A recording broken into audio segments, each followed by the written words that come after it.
Good evening, my darling batlings. I hope everyone's had a fantastic day and a great weekend.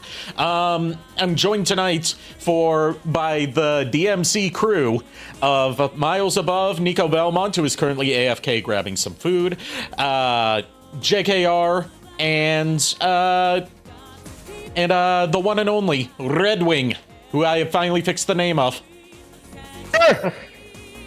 Oh my gosh. And tonight was supposed to be, if you saw the schedule, you probably saw that it was supposed to be Sonic Mega Collection for Sonic's 35th anniversary, but I misremembered when Sonic's 35th anniversary was due to my aforementioned doodle memory, very unphotographic memory. Well, the stupid doopy. It is on Tuesday, so we'll be streaming that on Tuesday. Along, also being able to talk about what was announced in the 35th anniversary stream that Sega's doing. So tonight we are, since we finished Devil May Cry 1 in 2 streams, we're starting Devil May Cry 3. The council had previously voted to skip Devil May Cry 2 because Devil May Cry 2 is boring and not bad in an interesting way. It's just not fun. It's not fun to stream. I've tried it. Fun. If you want to know the story, just look up the fucking cutscenes on YouTube. And that's all you need. If you want to know the impact of Devil May Cry 2 on the story, just look at the story recap of the whole series in Devil May Cry 5, where Devil May Cry 2 gets like one sentence. You're not even Capcom likes mentioning that game. It's to the point where, like, the big celebration and culmination of, like, everything that happened throughout the series, getting all sorts of callbacks and references and stuff, like, Devil May Cry 2 is relegated to the prequel novel that was not released in anywhere but Japan. The only relevance that Devil May Cry 2 has to the rest of the series is introducing Rebellion. That's it. And even then, this is the game that actually does something with Rebellion instead of just being a differently designed sword. Much better in this game. Yeah. Because in Devil May Cry 2, your guns are your best weapon. Your starting pistols are your best weapon. That's sad. I'm totally stalling for time because, kind of waiting for Nico to get back because I don't want him to miss out on opening bits of the story. Because this whole retrospective is for him. Understandable. Have a nice day. I am having a nice day. I got to talk to my dad for Father's Day. Oh, that's good. Yeah. Got some updates on my grandpa. He wasn't feeling well, so they couldn't have their Father's Day dinner or Father's Day lunch with him. So they just dropped, instead of letting the food go to waste, they dropped off the food they were going to have with them over at his house so he can still have some good food for Father's Day. My grandpa, he's my last remaining grandpa. He had a stroke a few years ago and has been, declining in the health ever since. Oh, sorry to hear that. Yeah. That's what a lifetime of smoking and of heavy smoking and drinking will do to you. Yep. Like, he was a chain smoker to the point where, like, 2 things. One, his house, one of his houses that I would visit as a kid, because he kept moving, was, like, the walls and ceiling were stained from all the smoking they would do. And 2, my mom told me that she could always tell when we went to visit Grandma and Grandpa because I reeked of tobacco when I came back from there.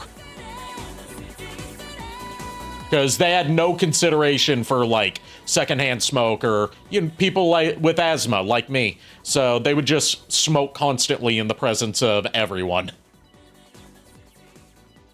Yeah. Yeah. I got an autograph from Cynthia Kranz. Awesome, Miss Mandy Lynn. Nice. Remember, kids, don't smoke. Yeah, that's right, don't smoke. No matter what it is, don't smoke. And vaping is not a good enough alternative. You don't want any of that stuff going into your lungs. Nope. Yeah, Nope. seriously. You know what? I'm looking up Cynthia Kranz just to make sure I'm thinking of the right person. because there was a question of who Cynthia Kranz is. it was me. Chi-Chi from Dragon Ball. Oh! Yep. And Botan from Yu Yu Hakusho.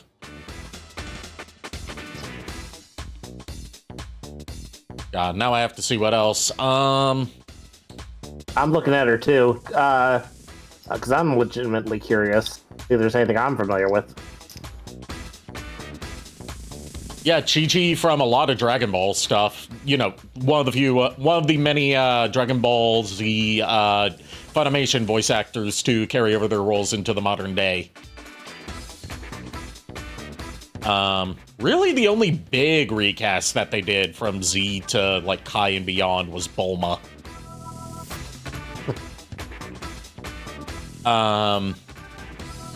Yeah, those are like her. She was also the mother in Funimation's dub of Shin-Chan, which people that stayed up way too late watching Adult Swim on Saturday nights probably remember that fever dream of a dub. Oh god. They took this show aimed towards preschoolers and gave it the Ghost Stories treatment. What? Yeah, it's to the point where it never got a home release, and they're not allowed to distribute it on TV anymore solely because the rights holders for Shin-Chan were so offended at what they did to this innocent and, like, you know, child-friendly show.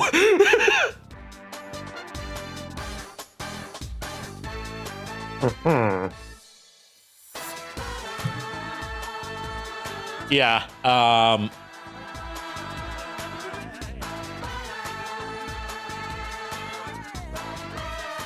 yeah, I'm seeing. Basically, there's a lot of Chi-Chi in her filmography. Yeah, that's what I saw. Nothing I'm too familiar with, unfortunately. I'm seeing some High School DxD, but I'm not far in High School DxD, so I don't know the character. I'm seeing she was Bellmare in One Piece. Let's see. And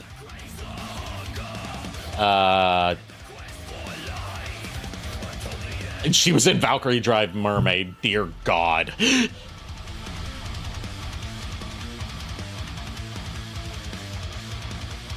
If you know Valkyrie Drive Mermaid, you know why I'm saying dear God. That is probably the closest thing to hentai that Funimation has dubbed, other than has dubbed to completion, because they gave up after one episode on Interspecies Reviewers. Oh, yeah. Oh, jeez.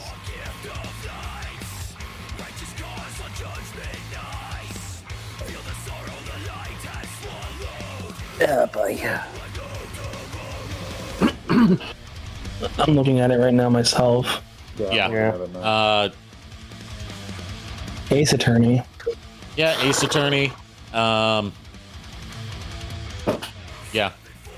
Basically, mostly Chi-Chi. She was also in Pop Team Epic as one of the many voices of PP-Me. Oh, that's who she was in Valkyrie Drive Mermaid. Okay, I know that character for her Japanese voice actress, who is legendary waifu, generational waifu voice actress Kikuko Inoue, who voiced a lot of like motherly waifu characters in Japanese. That character. Yeah, the MILF character. Mira. And then High School DxD, she was Mira. Oh, that's no wonder I didn't know. She voices a lot of sexy mommies, I'm noticing. And Chi-Chi. Mira's not a mommy. Mira's not a mommy. Mira's I'm not talking about Miri. I'm not talking about Mira. In general. I'm talking about, like, she also voiced Mizore's mother in Rosario Vampire. I love one of the things I found in her list of things is a freaking weird big tits zombies. Yeah, there's a movie called Big Tit Zombies. Oh my lord. What I'm surprised about is that got an English dub. Then again, it's Funimation. I shouldn't be surprised. They have dubbed live action movies before, and some weird ones too. They're the ones who distributed the international release of they currently hold the distribution rights to that Taiwanese knockoff live-action Dragon Ball movie, The Magic Begins. Oh, that. Yeah, Funimation officially distributes that. Oh, and she was Baby Broly. Yep. I saw that. So yeah, Cynthia Kranz, awesome person to get an autograph from. Laura Bailey said that Shin-Chan was one of her favorites. I feel like that was a fun show to work on. Shows like that get gag dubs are probably the most fun to work on. Laura Bailey is like the embodiment of chaos in D&D, so that makes sense. She most certainly is, Red. I agree with you there. Yep. The only one who's slightly more chaotic is Sam Reed. Yeah. Who, honestly, I keep forgetting, but he was the voice of Rex Raptor in the original Yu-Gi-Oh! He was the voice of Donnie in the 2003 TMNT. He was the that makes voice sense. of the main villain from Mighty Number 9.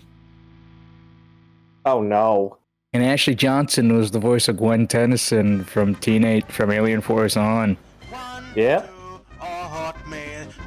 I'm double checking one specific role. Oh, he was Mephistopheles in Blue Exorcist. Didn't know that. Oh, yeah. But there's one role in particular that I'm checking to see if this is who I was thinking of or if I'm misremembering or like merging two things together. From Sam Riegel. So, yeah, Starscream and the High Moon Transformers games. Yeah. Yep. He also mentioned that he liked doing that and he wouldn't be upset with doing it again. I mean, he was a great Starscream. Just He was a great so, Starscream. So punchable. Welcome back. It's Thank what you you. want for a Starscream. He was also Snarl. Oh yeah, I forgot he was Snarl. Only because it's like Snarl didn't really do much in the video game, so Most of the Dinobots didn't do much in those games. Besides for Yeah. Swoop and Grimlock, no, not really. They didn't do much. yeah. Weren't most of them like dead by that point? No, Sludge Sludge was. was. Yeah. Sludge was, but the others still survived. Oh, and he was a few characters. He was Syllabus in Dot Hack. Okay. Syllabus. Yeah. He recently survived a battle with throat cancer.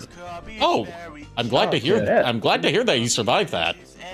Yeah, I didn't even know he had throat cancer. He has like a big, like, nasty scar across. It's not nasty, but he has a.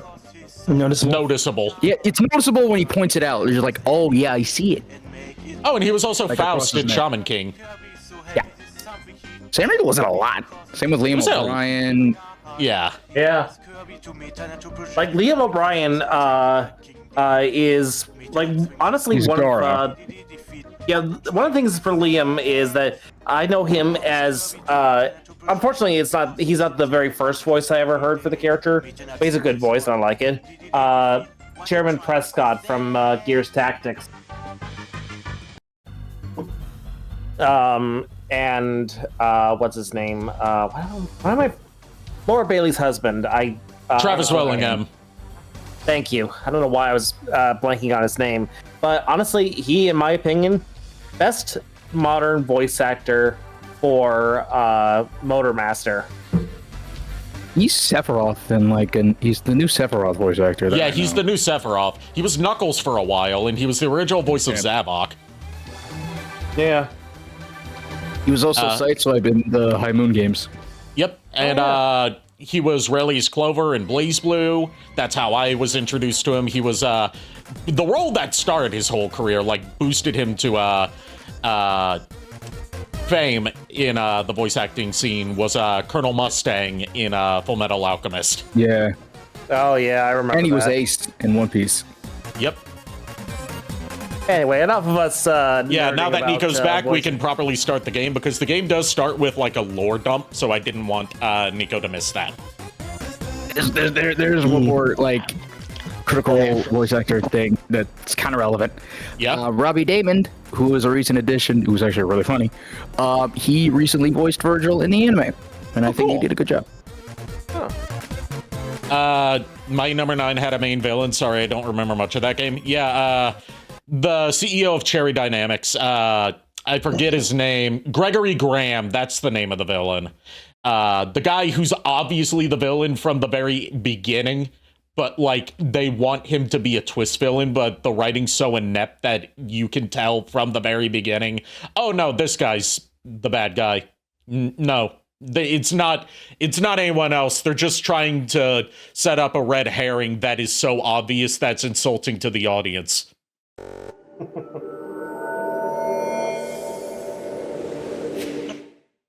It's almost like Keiji Inafune doesn't have respect for the people that built his career. Oh my gosh, it's Stir Fox. Yep, I've got that pre-downloaded. I just can't play it until it comes out on the 25th. Stir fry, Yeah. Stir fry is what I almost said. Stir fry 64. God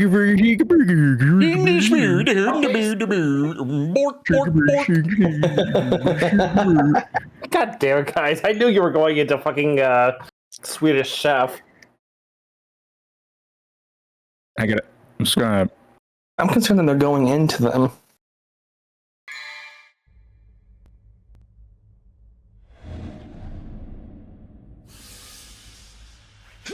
I love the warning. Yeah, they stopped doing the warnings after, like, I think 3? What was the warning? I was sending something.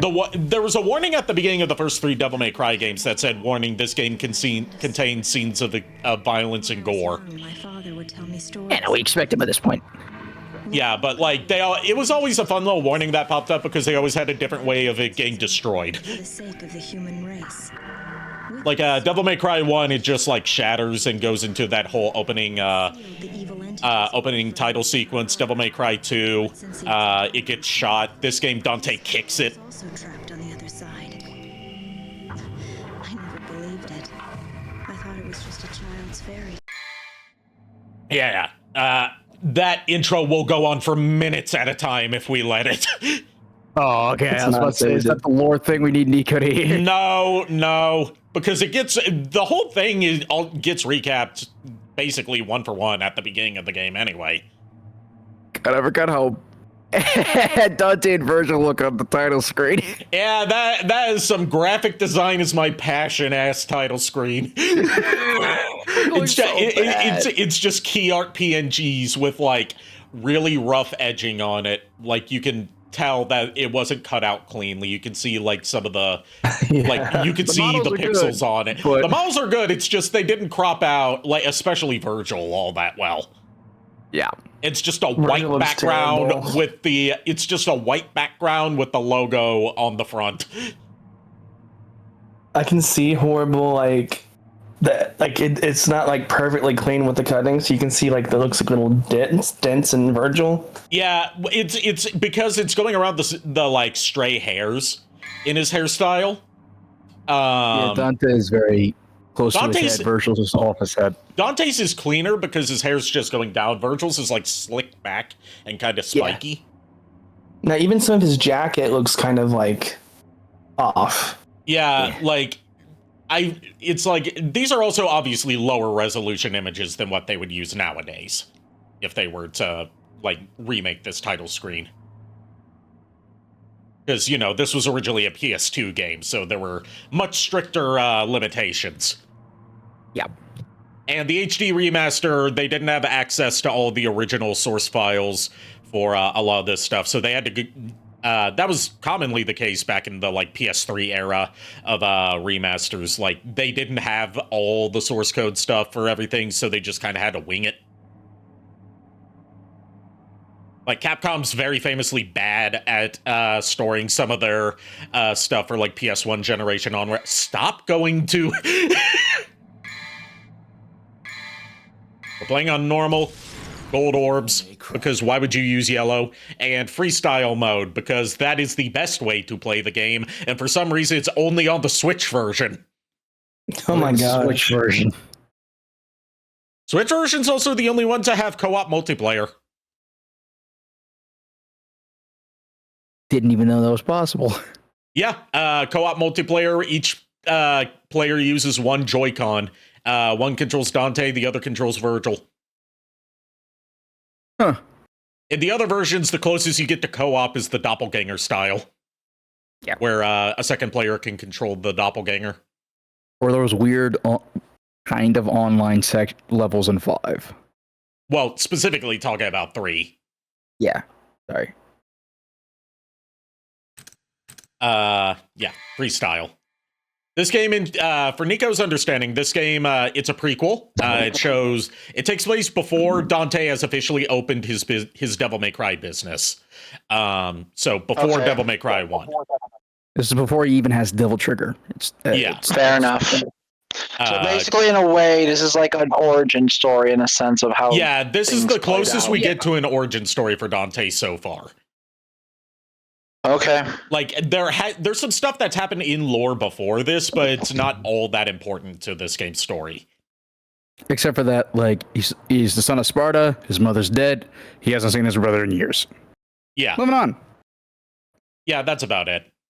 That's all you need to understand going into this. He also loves pizza and is a wisecracking asshat. Yeah, especially starting with this game. Especially starting with this game, yeah. And he loves strawberry sundaes. Yes. Fair enough, yeah. Yeah, he loves strawberry parfaits. I don't blame him. They're delicious. And depending on which anime you're watching, he either loves classic rock or he loves Limp Bizkit. He likes both, I think. It's too bad the backstage pass is useless.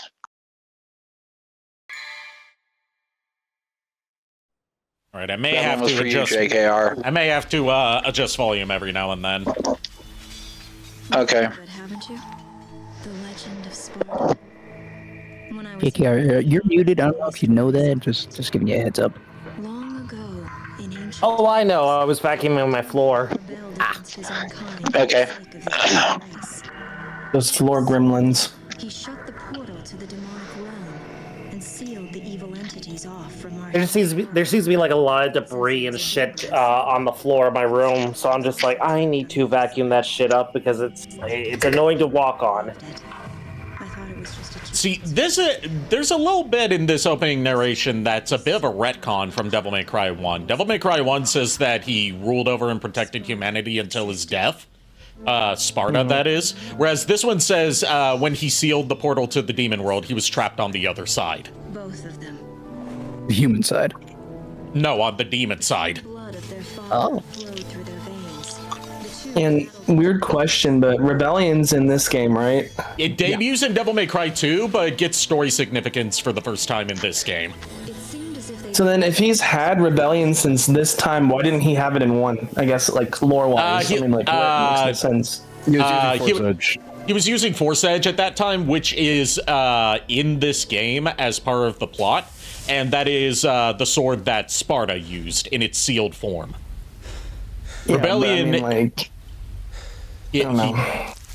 It's not that he didn't have Rebellion in Devil May Cry 1 lore-wise, it's just that he didn't use it for that mission.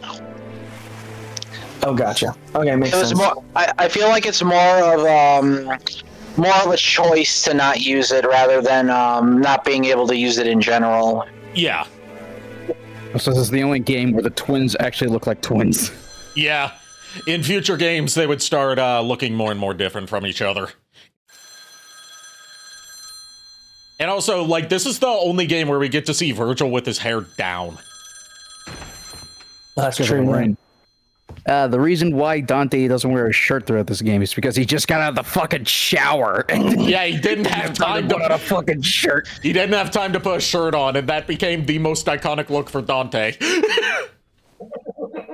Sorry, not open for business yet. Say hello to Ruben Langdon, the most prominent voice actor for Dante. Already getting called. Because he's also his fucking mocap. Yep. He also mocapped for Chris Redfield in Resident Evil 5. I didn't know that. Oh, look who it is at the door. You a customer too? Bald man.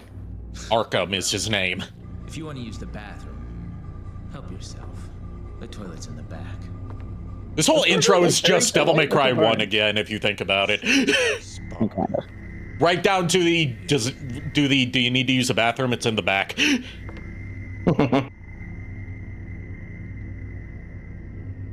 Does Virgil like Barry the Light? That's what Iron said. He sent this invitation for you. It's a joke on Barry the Light. Oh. Hey, Chuck. I'm stupid.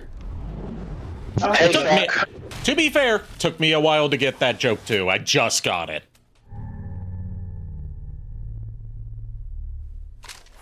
He flipped the table. Invitation, huh? I forget which one's more for close range. Is that Ivory or Ebony?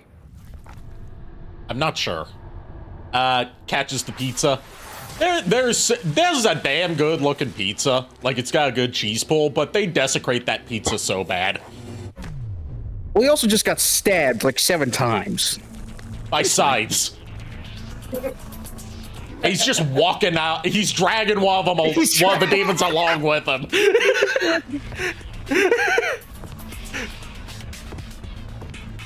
He's still got the blade sticking out of his chest, his leg, and his arm. He's like, this is just another Tuesday for me. Party's getting crazy. Getting crazy. Were we asking about Ivory and Ebony? Close range, what now? Which of the 2 guns is for close range and which one's for long range?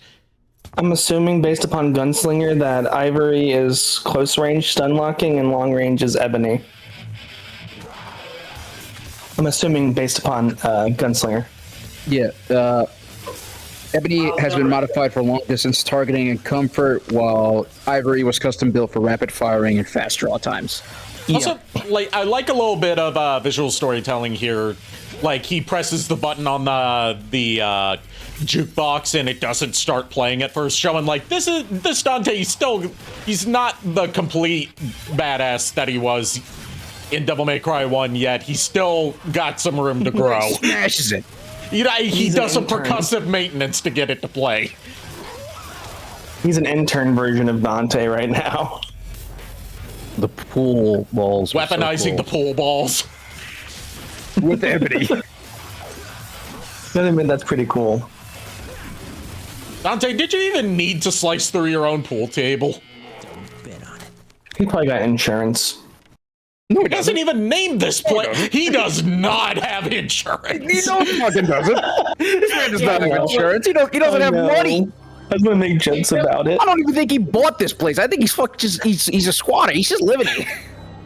I think it's more so like he just rents the place because the guy, Morrison.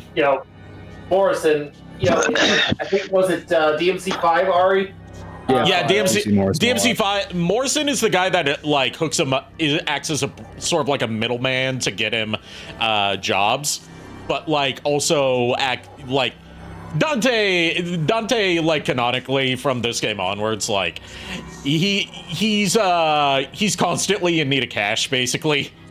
Like I was gonna say. Go ahead. And definitely because of a certain female that gets introduced in this game. Yeah.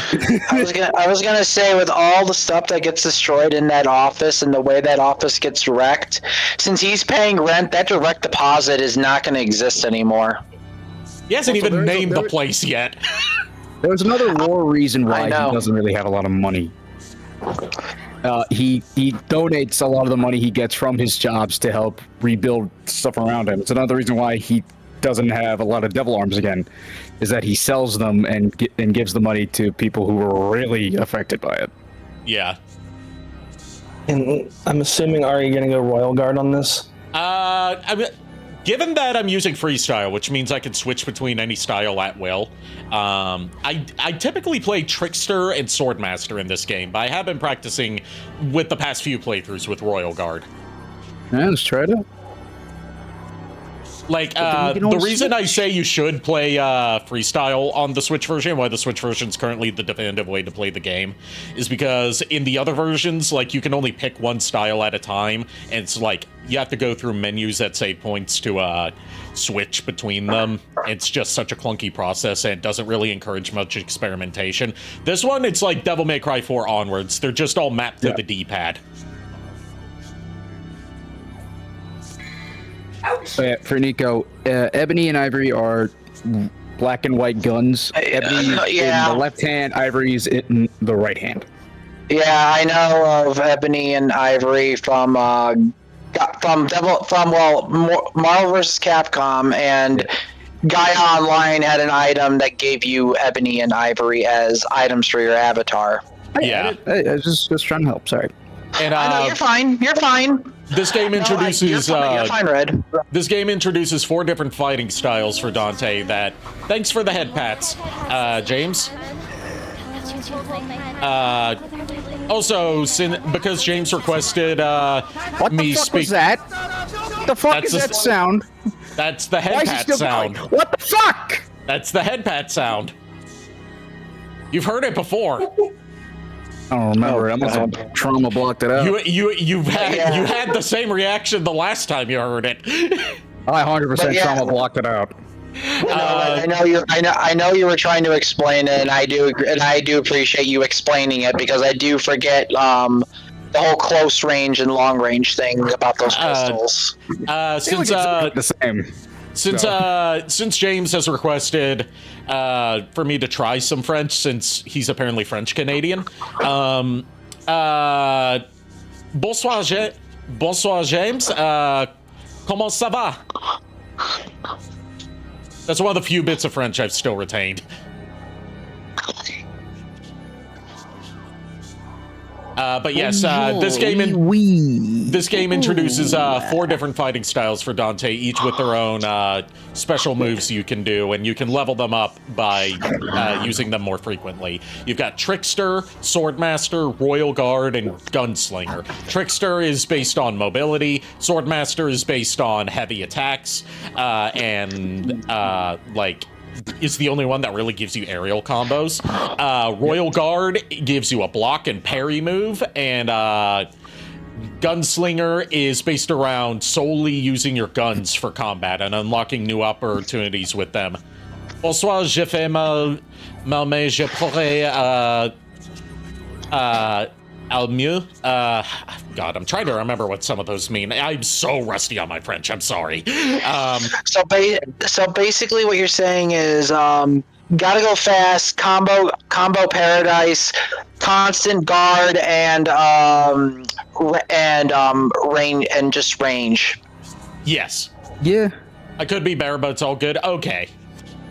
Thanks for translating for me, James. Also, mild PTSD. Hey, yo, me too.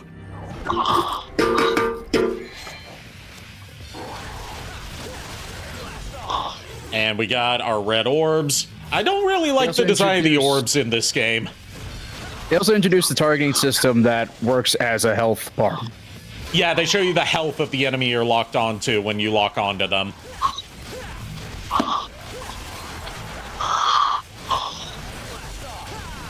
Always a good thing. Yeah, my vacuum wasn't properly sucking things up because it was like almost half of what it picked up, it spit back out. So I was just like, uh-oh, seems like I need to clean out the filter again. Well, you know what they say, boy. Spitters or quitters. Okay.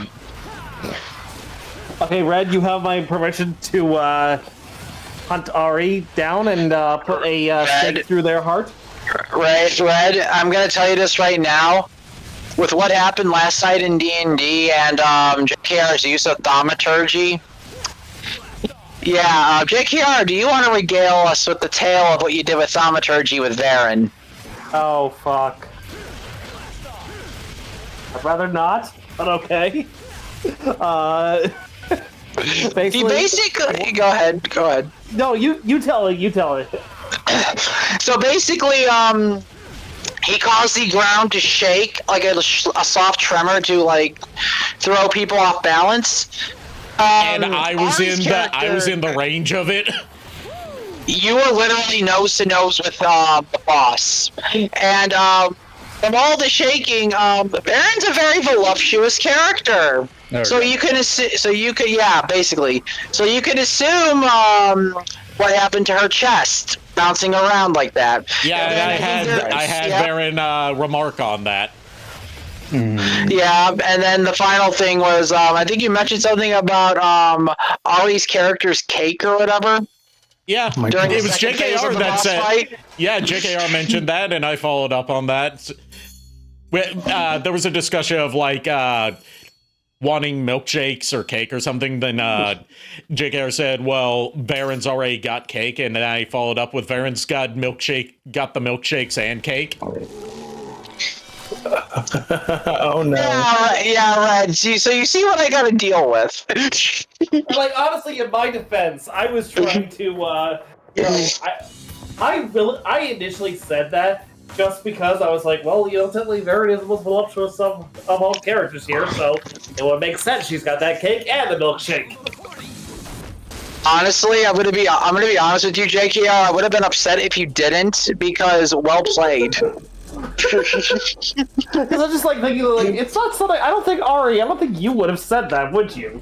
I don't think you would have. I don't think you would have done. Gone ahead and said something like that. So I was just like, I did say that though. No. I mean, like the cake part. I mean, not the milkshake part. The cake. No, I would say that. You did, so that's all I'm saying. Yeah, because it didn't occur to me to say that in that moment. That doesn't mean I would never say that. Look, basically, I did not know why you were casting thaumaturgy.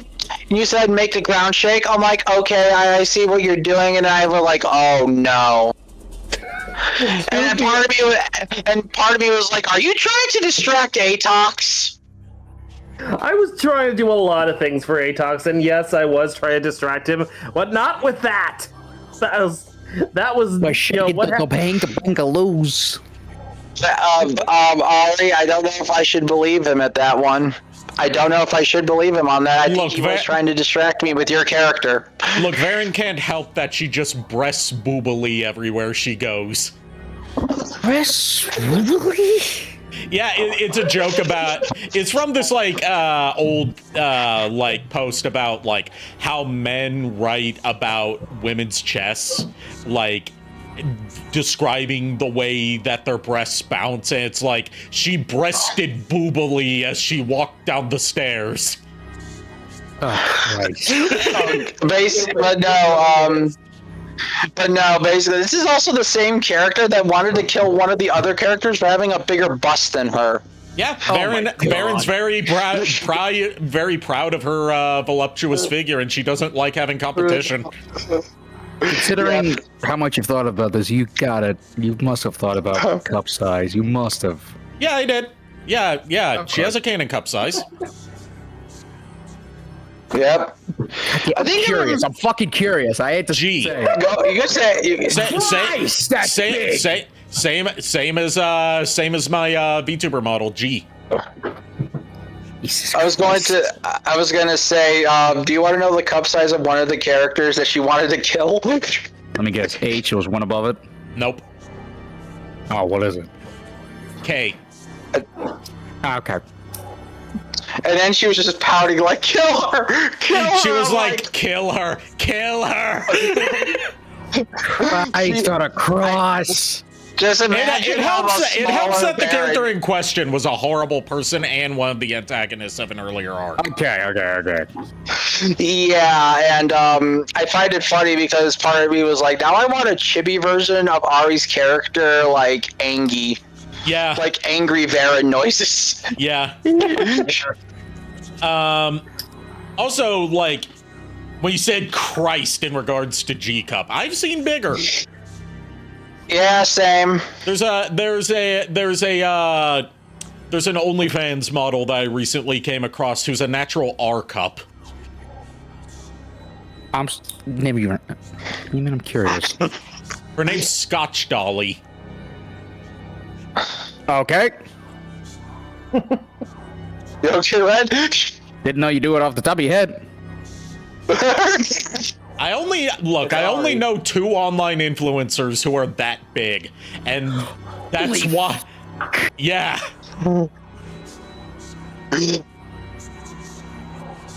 Yeah, holy fucking indeed. Yeah, and with that, Red's jaw just dropped all the way to the floor. I heard the floor crack as we speak. All right, let's move on.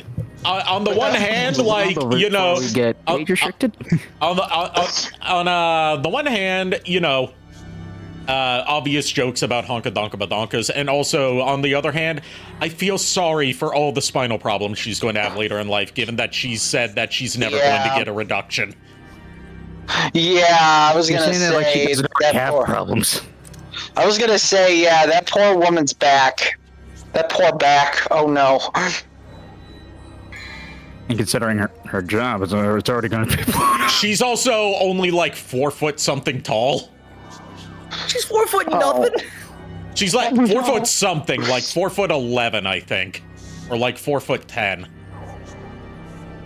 Oh no. Fucking built. So in other words, perfect person to cosplay Ilulu from Dragon Maid. Oh Oh, my god. Except Lulu's tall. No, that's Lukoa. Ilulu is the short stack. Oh. You know, the one that Twitter was throwing a fit over because they're like, that is just a toddler with boobs. And I'm like, Oh. no, that is not. That's how... Admittedly, how she's drawn in the manga is just toddler with boobs, and I hate that. I hate it. Yeah. The anime design is an objective improvement. Okay, we're gonna get interested. Let's keep talking about. Let's I'm already marked as 18. I'm already marked as 18 plus. Oh Christ! Red. I'm gonna be honest with you. Like, what happened with Varen? That's not like the tip of the iceberg. A lot of the party members are just mainly insane, and I'm not talking about Galavar and Jack. I'm talking about Jack. I'm talking about Ari's character, Lulu's character, and Furret's character. You guys totally wrecked my Yeah, it's the Harry Potter meme of why is it whenever there's trouble, it's always you three. Why is it always you three? Yeah, pretty much. And JKR and Chuck behaved themselves way more than Ari do. Most extra way to put on a fucking jacket ever. Peace. And they sneezes and the building collapses.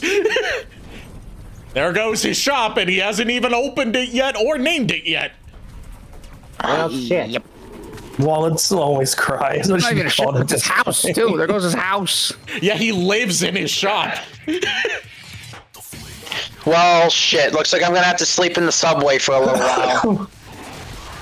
Should name that thing Wallet. Saying about Wallets crying because all the Wallet money he may has to spend cry. over Wallet may cry. God damn it, Miles. All the money Wallet will cry. Yeah. Miles is like, haha, I made a funny. I mean, I Oh started my god.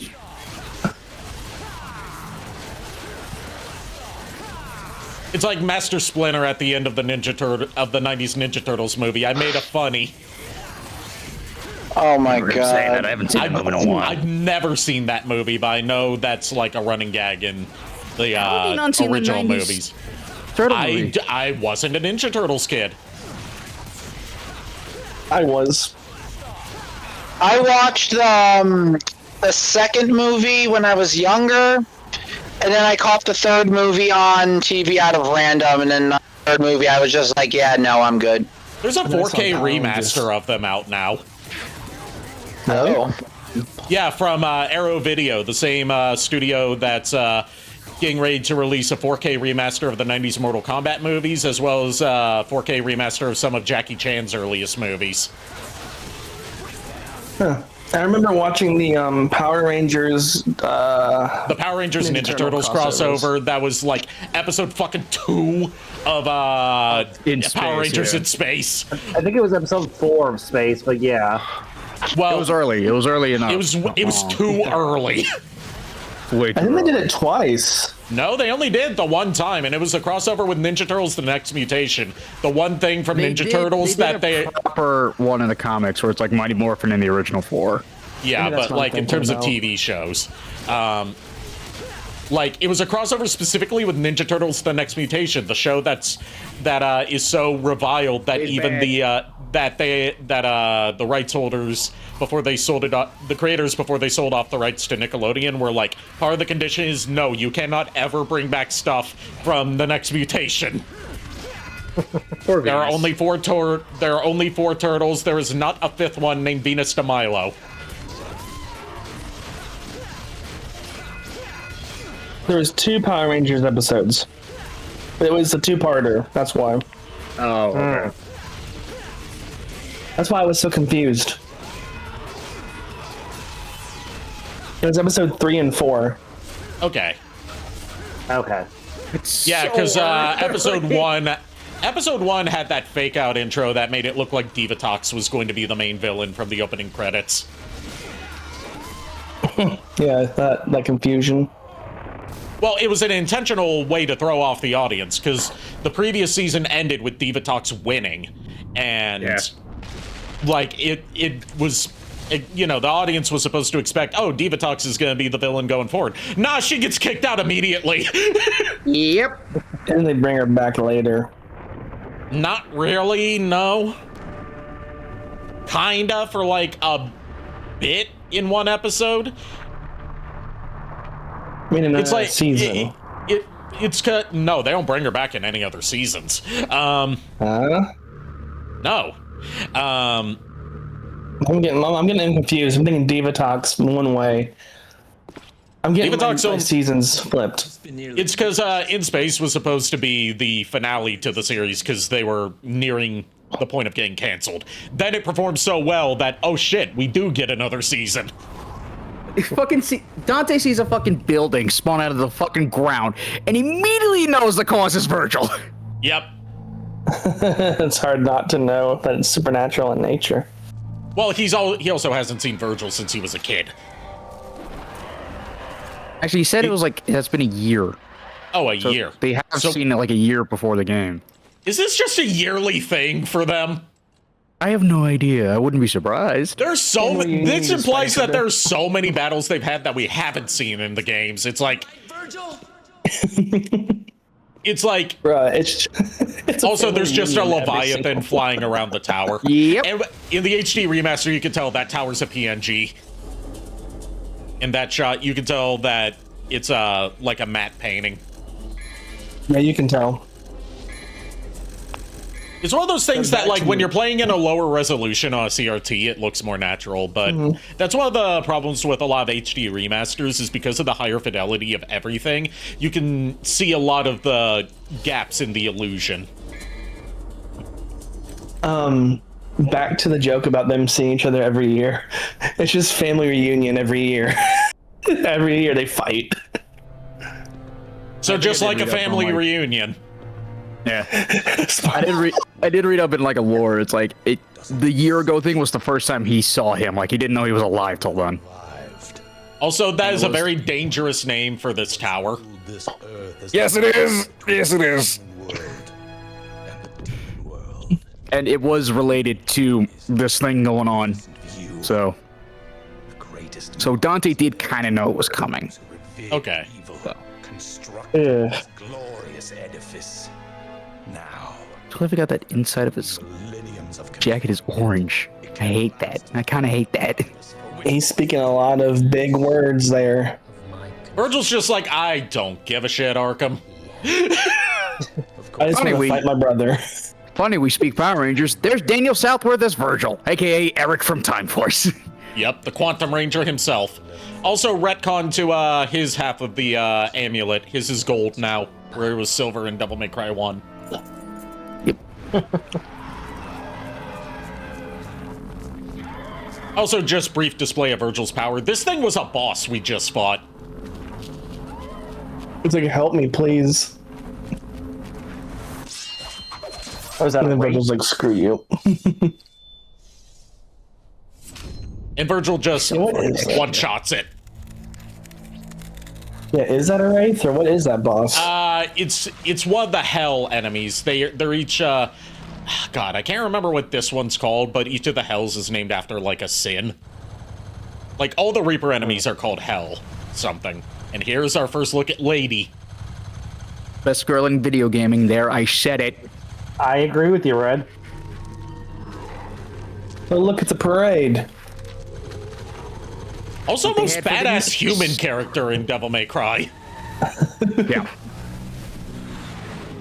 And the first of our running gag of one of the most noticeable running gags of, like, at the beginning of the chapter, you see something in the foreground or background form the number of the chapter that you're on. It doesn't happen every chapter, and in some chapters it's more noticeable than others. Here it was the burning corpses falling down to form a 3.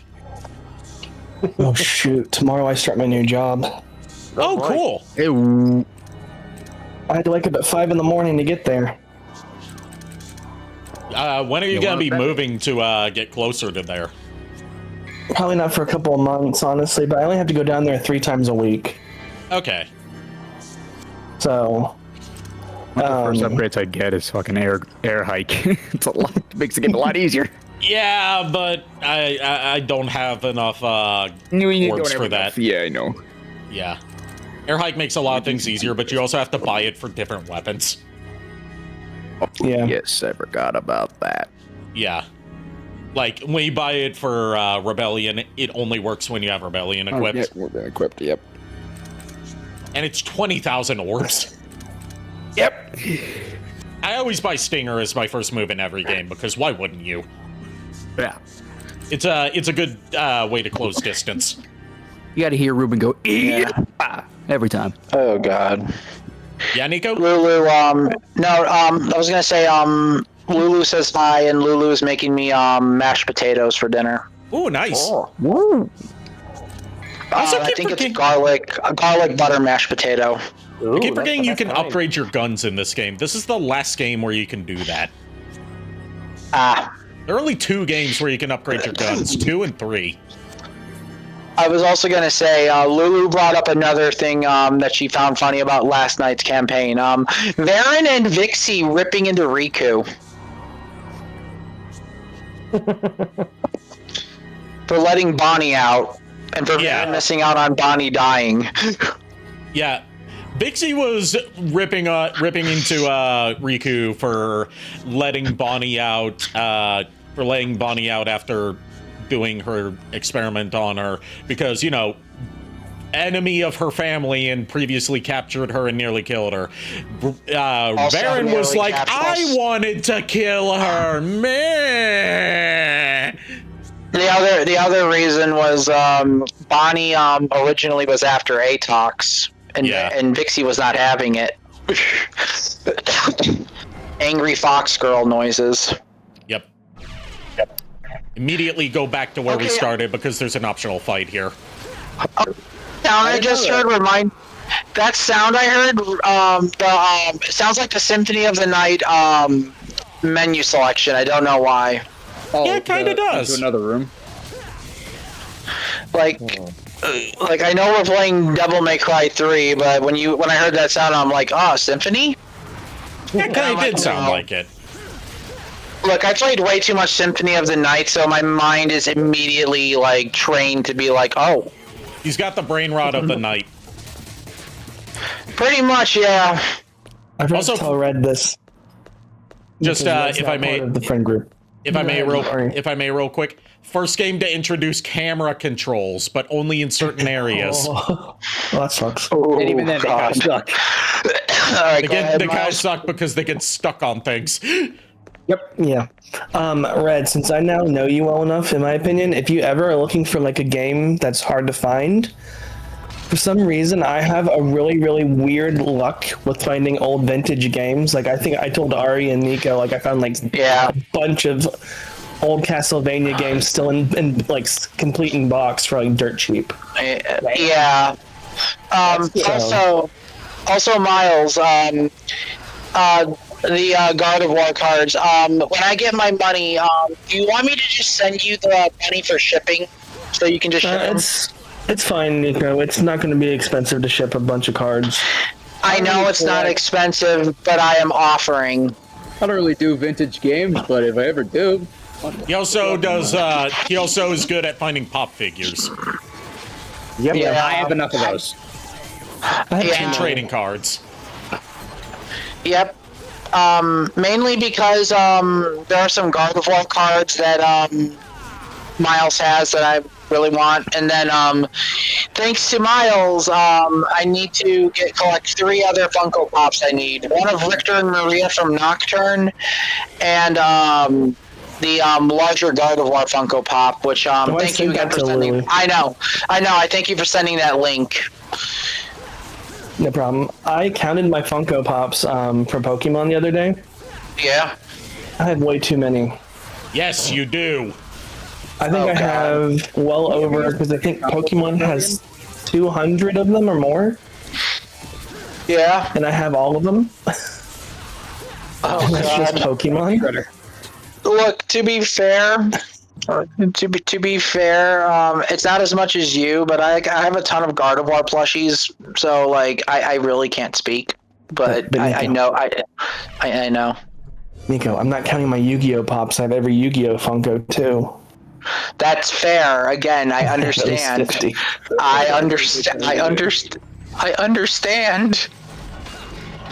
And every Digimon. I will say this though. Speaking of Digimon, I will say this. I am excited for the Digimon campaign, definitely, because Castlevania is almost over, and then I can finally take a break from fucking DMing. Oh my god. Yep. So, I have a request for the Digimon campaign. Depends on what it is. We need to have a character that's the Terriermon assistant. Depends on who wants to play that. We need to find a way. Because it's what's a thing from Time Stranger. Is it like just like an assistant where it follows you, like a pet or something? So in like Digimon lore, there's two Digimon that are kind of like smart. There's Agumon's Professor, where it's actually a Professor Agumon, like full cap and like lab coat, and then Terriermon assistant. It's now a new one. So you could have them be like, I wanted to just make some sort of joke with them or something. Like, I wasn't aware of Terriermon Assistant, but it's new. I thought you were talking about a Terriermon that is an assistant. No, it's an actual, like, it's from Digimon Time Stranger. They released some of the DLC information. Okay. And Terriermon Assistant's a new obtainable Digimon. Okay. Okay. Anyway, we just got the shotgun. This is another reason that I encourage people to play the Switch version, because it gives you the ability to swap between the entire suite of weapons, as opposed to every other version where you can only have like 2 guns and 2 melee weapons equipped at a time and swap back and forth between them, and you have to swap between them at shop points or in between stages. Now you can you have a weapon wheel and you just cycle between them. I just realized, isn't the shotgun the first gun you get in like Resident Evil 2? It's the first. It's usually one of the first guns that you get in Resident Evil. Yeah, it's usually like shotgun, assault rifle, even stronger shotgun, and then end game is like Magnum, aside from rocket launcher and grenade launcher. Rocket launcher is usually an optional weapon, or like given to you for the finishing blow. Yeah, that's why I said rocket launcher is like an end game weapon, like end game. And grenade launcher is just like either later or only exclusive to Jill, because apparently Jill only gets the grenade launcher. Unless it's RE5, it lets you buy every single weapon and use it everywhere. Well, yeah, because Jill's not one of the main playable characters in that game. It's the only game to feature Sheva so far. They have still not brought her back. They haven't even mentioned her in any of the games, like in passing. I think it's also because they ended Sheva's story kind of right there. It's also because like she had going on too. She didn't have much going on in that story anyways. Like, who is Sheva in the grander Resident Evil universe? Like, yeah, she's like only, she's BSAA's, Africa branch, agent. That's literally it. Yeah, and that brings up, like, one of my problems with, how Resident Evil 5 ends. It's like, of all the people that should have been, that should have dealt the, finishing blow to Wesker, I don't feel like Sheva should have been one of them. It really Jill should have been at least been there for it. Yeah. Especially after all that, Wesker did to her in that game. Yeah, also I feel like, but I also feel like Chris and Jill should have been the ones to do it, but I feel like more so Chris as well, because Jill and Chris both have a rivalry against Wesker, Chris and Wesker have more of one because Wesker tried to kill Claire and Jill, and those are two close people to Chris. Yeah. By the way, finally get to see Claire again with the upcoming Code Veronica remake. Fine, thank you. What's wrong? Elena, I'm still recovering from it. I love you. Why don't you use the second combo for Rebellion? With the pause in it. Because I keep forgetting the input for it in this game because it's different than in other games. I think it's 1-2 and then with a pause in it. No, it's like 1 then pause and then like 1, it's 2. different in this game, which is why I keep forgetting it. Like all the other games, it's as you described, except for 2 because 2 is 2. Devil May Cry 2 is Devil May Cry 2. It gets everything wrong. You know what people are saying right now about Resident Evil? What? Things. They changed something in Veronica that people are saying now makes it seem like Leon and Claire are closer than they are. Okay, even Now though people Leon's are not assuming- in Veronica. Well, he is in a way, but not directly. No, yeah, Leon is there because Claire got, I think it's either Claire or Steve got in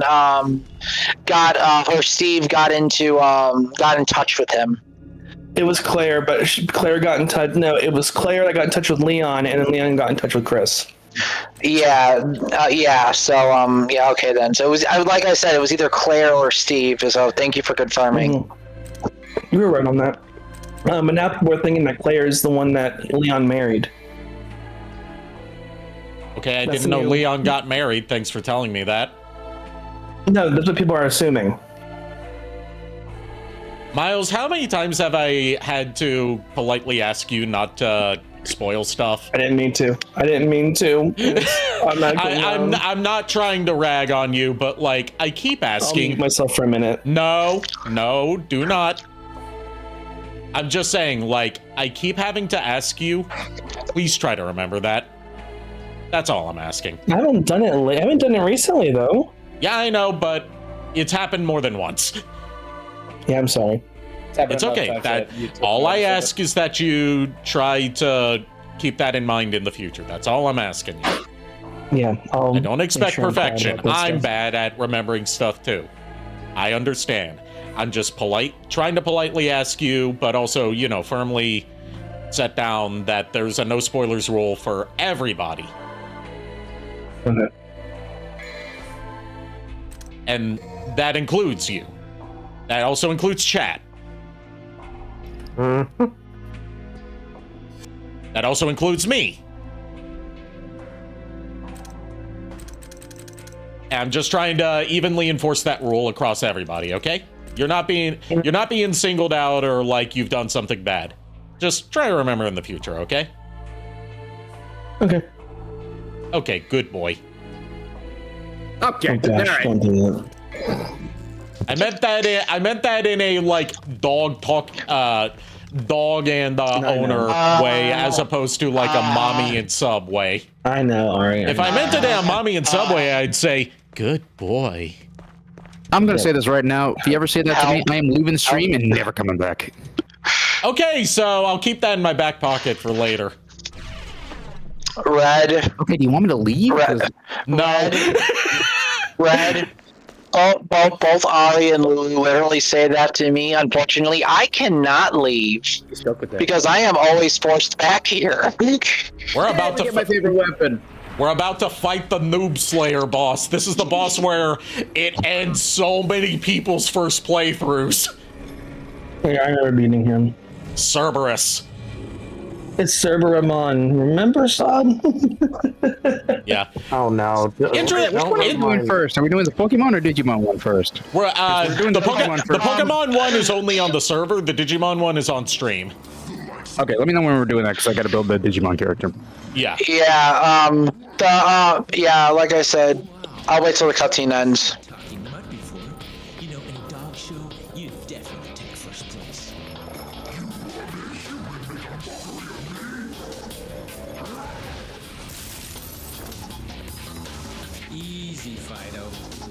take you for a walk.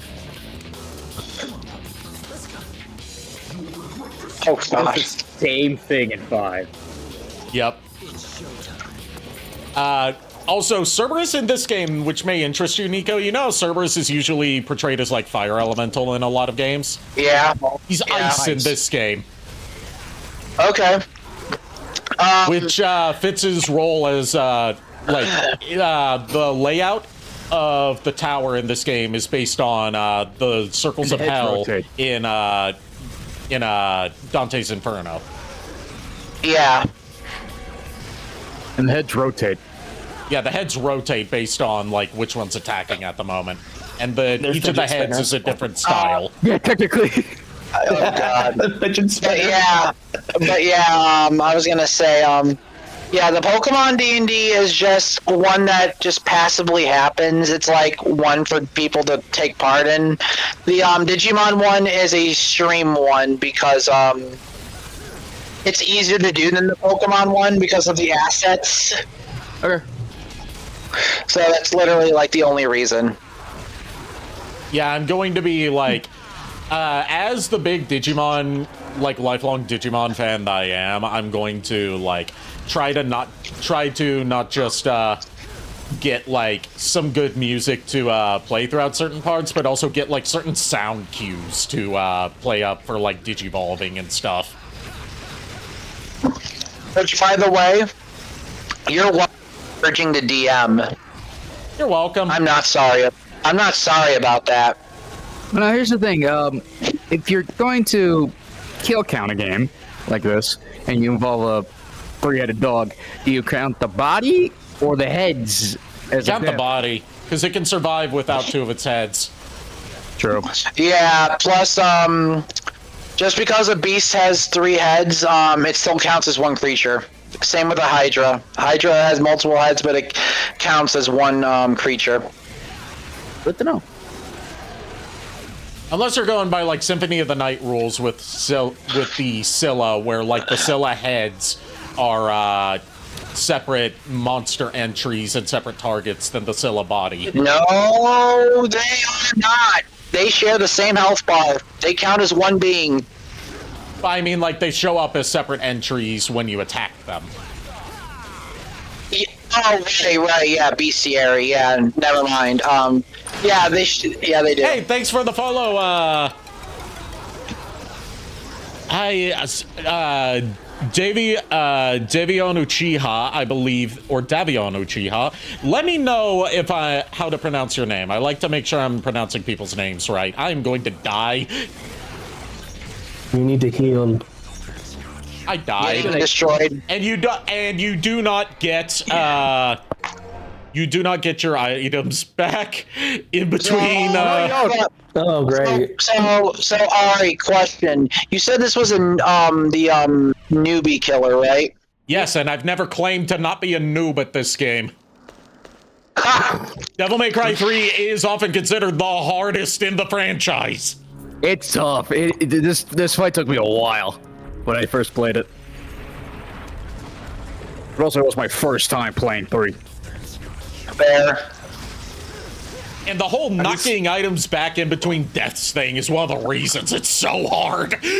Okay, so this is where that song came from. Okay. Yeah, this is Cerberus's theme. There was another song that had a more haunting melody to it. I forgot which one it was, but now I know it's from Devil May Cry. I was originally going to use this for Esmeth's theme. There are some Devil May Cry 3 songs that would make for good themes for Esmeth that I could run by you. Or even some Devil May Cry 5 ones. 5 and 3 have a lot of great themes. Because I was thinking about using one of those songs as one of the parts to Esmeth's boss fight. Okay. So I'm trying to figure out, because I don't know the soundtrack list to that. Yeah. I've got all the Devil May Cry soundtracks downloaded, totally legally, of course, before... what is this animation cancel for the stabbings? Never seen that tech before. I'm just all I'm doing is spamming. I'm not even. I don't even know how to animation cancel, so I'm doing that on accident. Spam to win. Yeah. What? Is every dog head a different dog breed, or is it the same one? Yes, they are. Awkward angle. They are different breeds. Oh, wow, I didn't even notice that until now when I played this game. It's more noticeable in 5. It's more noticeable in 5, partly because it's a different Cerberus in that game, and partly because, like, you know, more advanced graphics. Yeah, it's more... It's known as King Cerberus in that game? Yeah, King Cerberus. Yeah. Like, this Cerberus is basically just your rank and file 3-headed dog. King Cerberus is, like, the legendary one. Oh, I almost bought DMC 5 today, actually. You should. Stopped you. It's good. Oh, I just wanted to see. I don't know how much money I have left yet from my last paycheck, so that's why I'm waiting. I think it's on sale. I think it's on sale though. Davion Uchiha says, "Wait, do you know how to kill this boss?" I kinda do. It's just I'm not good at this game, but yeah, I know like some strats for beating this boss, but I'm also a very headstrong, reckless player who just likes to brute force shit and go in without a strategy. So I apologize in advance for all the cringe you're probably gonna endure from watching me, dude. I was going to say I've noticed. I kind of use Trickster to help dodge the attacks. Yeah, I'm just like so focused on trying to get those aerial hits in with Swordmaster. Oh wait, Devil May Cry 2 Season 2 came out on Netflix already? Yeah, it came out a while ago. I missed that. It came out last month. It's alright. I need to watch it, but yeah, DMC 5 plus Virgil on Steam is $30 right now. Yeah, probably the best way. That's one of the good ways. Like, there's no bad way to play DMC 5, but it sucks that they're just not going to do the special edition for PC. Because, like, genuinely, the only thing that PC version is missing is ray tracing. And, like, I'm not one of those advocates of, like, oh, ray tracing is, like, the future of gaming. It's so important, like that fucking guy from Digital Foundry that's like, oh, the ray tracing makes or breaks this game. I'm like, but, like, the way that they implement it in Devil May Cry 5 Special Edition genuinely looks really cool. And, because they don't just use it for reflections, they use it for global illumination, so, like, you get some really cool colored lighting that makes it look more ambient. Like, it adds a lot of personality, especially to the areas inside the Qliphoth. But, like, on base PS5, unless you have a PS5 Pro, you can only do, like... It was one of the heads of fucking Dachshund. Yeah, one of the heads is a Dachshund. That's really funny. You don't really see that for Cerberuses. Yeah. You usually see that for, like, joke versions of Cerberus from, like, Billy and Mandy or something, where one of them was a poodle. I thought one of the translations can translate to spot. Spotted. So that means Hades named his 3-headed dog Spot. I remember back when Percy Jackson was a big thing when we were younger, Ari. I don't remember Percy Jackson ever being a big thing when we were younger. not like young, but like, you know, probably like 20s. I know, I'm saying I don't remember Percy Jackson ever being a big thing. That missed me entirely. Well, it was for people, my nephews and everything like that. Okay, I don't have nieces and nephews, so I know. One of the things that was a big joke was like a really big like Greek monster was a Chihuahua. God, it wasn't. And Cerberus was a Rottweiler. You got this. Never give up. Thank you. I will believe. That's one of the heads here. God. Yeah, the hitbox on the claw attack is really deceptive. I don't even remember fighting the claw when I did Cerberus. You don't fight. It's not about fighting. When you attack its foot long enough, it collapses over, so you can more easily hit the heads, and like it stuns it for a bit. But like that claw swipe has a deceptive hitbox. Like it can hit you from pretty far, but like Yeah, one of the few strategies I ever use, and God, I'm going to fuck up the economy of this game shop so bad just by having to buy so many green stars for this one god dang fight. Because the price of them goes up every time you buy one. Yep. That got annoying.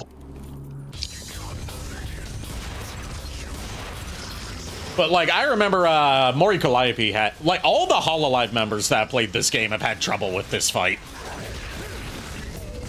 Well, you did say this one's like a gateway boss, basically. Yeah, it's one of those where it's like, this sets the tone for how hard boss fights are going to be going forward. Yeah. It's one of those, like, I kind of compare it to, like, a Dark Souls boss, not in terms of, oh, this is the Dark Souls of such and such, but in terms of how it works mechanic-wise, in that, like, if you can beat this hard early boss, then you can generally beat anything the game throws at you, if you just persevere. Yeah. Because this boss is reminding me of one boss that is in a similar fashion. In Bloodborne, there's a boss called the Cleric Beast that you fight, which is the first one, and it has the same property of difficulty as Cerberus. Not the Cleric Beast. Anything but that. Yeah, it's a very annoying boss. I remember it. I played Bloodborne and gave up after trying to fight him the first time. See, I gave up on the first boss. Yeah, but then I went back like a week later and beat him. Yeah, Cleric Beast is very annoying. My thing I did when I took a break for a week and came back and beat it, Father Gascoigne was the one that got me upset. I've heard horror stories about Father Gascoigne. It got to the point where I was looking up strategies for it, and I learned that it turned out he can't hit you if he's running into the tombstones while trying to lunge at you. All right, we're doing better this time. So you could just... Oh, God. You got this. I don't even need to stun him this time. I just need to hit his head enough times. Gotta roll up that newspaper. I'd use the star. Yeah, use the star. Yeah, I'm trying not to waste too many orbs on like large vital stars, because I don't need that level of healing. There we go. Yeah, he's finally dead. Who knows? I'm not even sure myself. Get Dante's first canonical devil arm. Also, the first time that we get bosses turning into devil arms instead of just randomly picking them up. Where they were already devil arms. Yeah, instead of Dante just coming across like a pre-existing devil arm, this time the bosses turn into new weapons for him. They choose to work with him. Yeah. And now we get Cerberus, which is 3 nunchucks.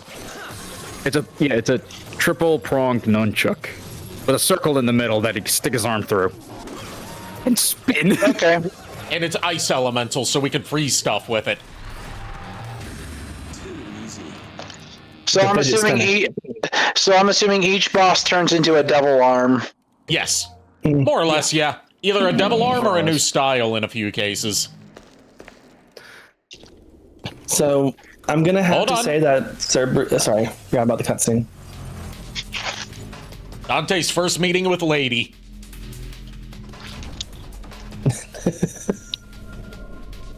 I love their dynamic in this game more than any other time they've interacted in the series. Didn't you get an invitation? Just because they're antagonistic towards each other? Yeah, in a fun way. He's just such a shit towards her. Like, she fires a missile out, he just surfs on it.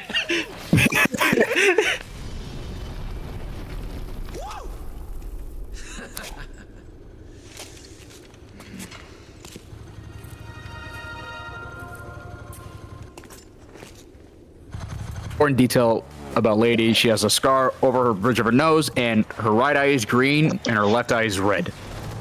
Yeah. Okay. Her eyes are homophobic. The term is heterochromatic.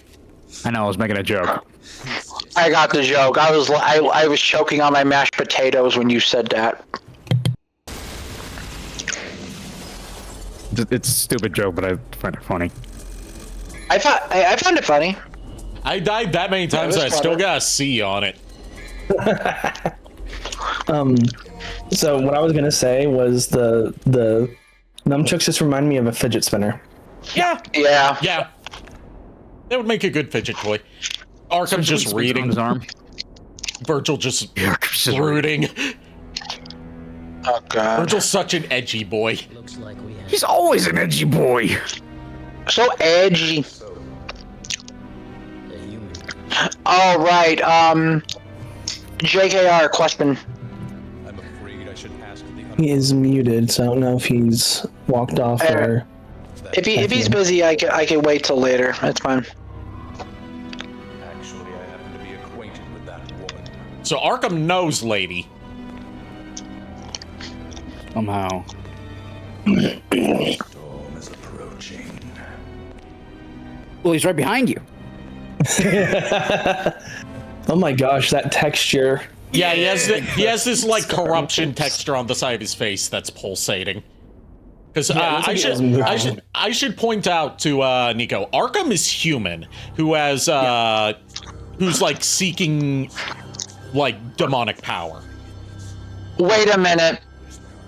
Is Arkham like a just like a scientist or some shit? That, No. is obsessed with something? Okay. No. Okay, I'm thinking about something else. There is one in Devil May Cry 4 that you might be thinking of. That's Agnus. Yep. Oh yeah. That's probably what I was thinking of The then. fucking stutter and the weirdest fucking glass. How the fuck did that guy get laid? Yeah, I've seen worse people get laid. JKR says I need to step away for a while. Feel free, dude. Take as much time as you need. Take your time. Take your time.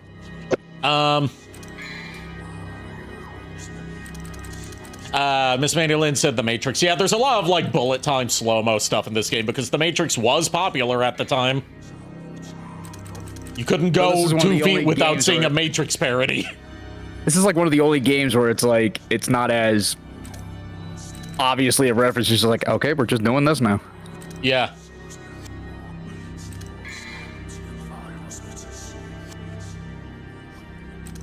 Like, it fits better within this world than some of the other Matrix references they did. Yeah. Because it's more like a stylistic reference rather than one-to-one recreating that one shot over and over again of Trinity dodging the bullets. That was I was Neo gonna dodging the bullets. They do a Trinity one with the jump up and kick. Right. I was going to say, I've only I seen the kinda- first Matrix, the good Matrix. I was going to say, one of the Matrix references I did like in one game was Conquer. Yeah. Conquer's was good. JKR says I'm just feeling very depressed. I'm sorry, dude. Yeah. Sorry, dude. I'm sorry. I'm sorry, dude. I hope you're feeling better. I think I can but kind of yeah, Conquer- understand why, but I'm not going to say it. I'm, not speaking on that topic for him. Okay. If he wants us to know, he'll let us know. Yeah. Exactly. Yeah. But yeah, no, Conqueror's Bad Fur Day had a Matrix reference, and it was like a final boss kind of thing. That's actually Yeah. really funny. And it works for Conker's Bad Fur Day because that game is basically a big satire of a bunch of stuff. Yeah. And it's kind of stupid. No, man. Yeah, it's intentionally stupid. It's an intentionally nonsensical, stupid game. It is, but in a sense, it's a mixed kind of stupid. Yeah. I Like think they're talking about the movie. I think they're talking about the Matrix. Are you talking about the Matrix, Miss Mandy Lynn? Matrix or Conquer? I've seen part of the first. I thought it was stupid. Are you talking about the Matrix being stupid? Yeah, she said. I was gonna say, I think they said it was first movie thing. So I'm probably Matrix, yeah. the meow tricks. What the fuck? Well, it could be worse. It could be the Matrix. Have you seen the Matrix? The Matrix is a real thing. It's a Matrix. It's a series of Matrix parodies made by PETA. That's all about how you should be vegan. That made me I was think going- of a different meat thing. To play off of what Miles. Okay. I was going to say, let you speak. Oh, I was gonna play off of Miles, like the meow tricks. Yeah. So what are you telling me? It's like thick. It's thick? Thick? No, no, meow. That's all that came through. Stick. Oh, my fucking headphones! I hate it. So what you're telling me is the meow tricks is basically a meow stick, the Pokemon meow stick dressed as Neo. I was thinking freaking Barry and Yuffie dressed up as freaking Matrix. Oh my god! As, Yeah, fair enough. As Neo and Trinity. I don't know. Yeah. Given that Yuffie's a girl. Yuffie. Yeah, probably. Does that mean that you're shipping your cat with Furret's cat? No, that's what I was trying to avoid. Keep creating. Well, there's Barry the Shadow Monk and Yuffie Yuffie in the D&D campaign. It's a thing now. Oh gosh, no. There is a term for there is a fandom term for ships between characters that barely ever fucking interact with each other throughout the actual media. That's just called shipping. Well, for that specific kind of ship, it's called ships that pass in the night. So dumb. God damn it. Or at least that's what TV Tropes calls it, because they always have to have some flowery name for stuff.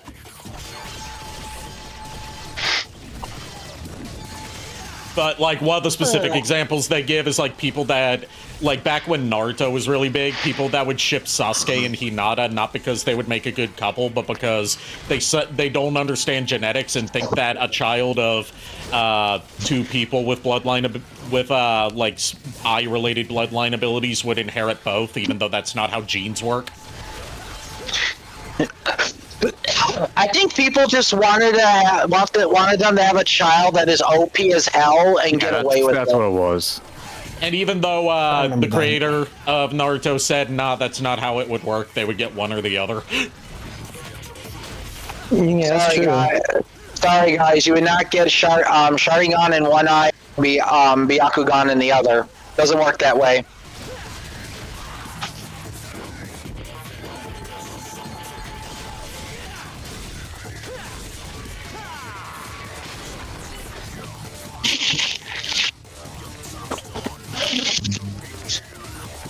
It's the one demon that's over here. I'm like, God damn it, that's gonna kill my style rating. This is also the game that introduces, like, style rating being tied to how long and varied your combo is, as opposed to just, can you keep hitting the enemy?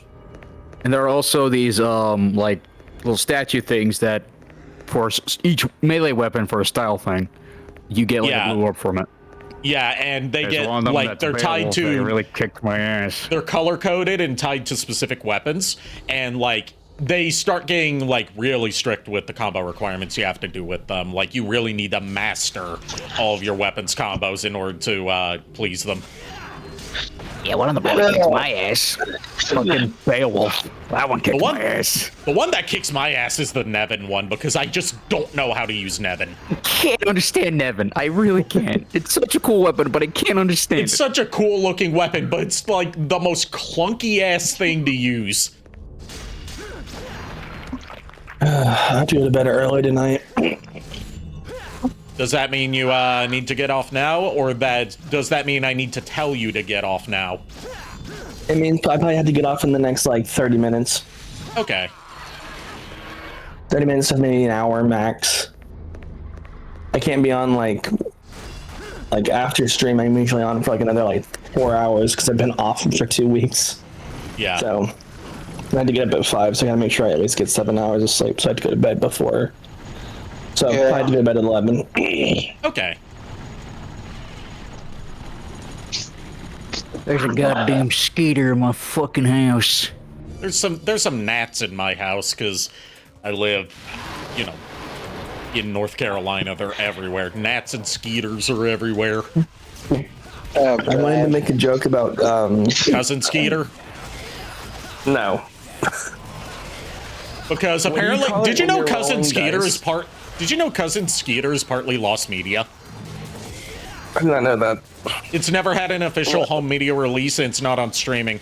So the only way to watch it is through fan-recorded VHS recording episodes from back when it aired. Go ahead, Miles. I was gonna ask, what do you guys say like when you guys roll in D&D? Like, don't you say like Nat 10 or something like that? Nat 20. So does that mean that you have a bunch of Nat 20s in your room? Oh my fucking god! It's somewhere. It's somewhere in this house. I have a Travis Willingham fucking special right here where he shocked himself with a fucking fly rocket. Oh god! I fucking hit me. Oh no, my arm's itchy. Fuck. It's funny because they don't go to my mother. My mother's O negative, which they canonically like more because it smells sweeter. But no, they go for me. I don't even know what the fuck my blood type is. Neither do I. What blood type? I don't even know. O negative. They Oh gosh, no wonder they like me because I'm O negative. You're just negative in general. Fucking. Yes, Oh my. you're right. Negative bro. Negative in what way? Emotionally or bank account? I'm joking. Yes. Damn. I get that. Oh god. Honestly, same though. Fucking. Like my cousin, when he was up here, he's like, "Yeah, you're great to be around because you're like a natural mosquito repellent." What do you mean? They all go to me. Yeah, that's why they all go to you. Yeah, we're mosquito repellent for people. Oh my god. You're not. You're like a fly trap, but for mosquitoes. You attract them. You don't kill them. You just attract them. So you're like a really shitty fly trap. Oh god. No, we're like a bad bug zapper that doesn't zap. Zappity zap zap. Zappity zap zap. So in other words, you're fly paper. Oh gosh. Oh yeah, the only mosquitoes that actually bite and draw your blood are female. They're all female. Yep. So what They use it. What's in the bag? They use it to incubate their eggs. It's the only time a woman will suck me, I guess. Okay. Not with that attitude.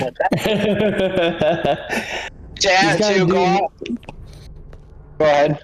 He's gotta do Ed's famous pickup lines when he Swiggity swag, what's in the bag? God, he said that.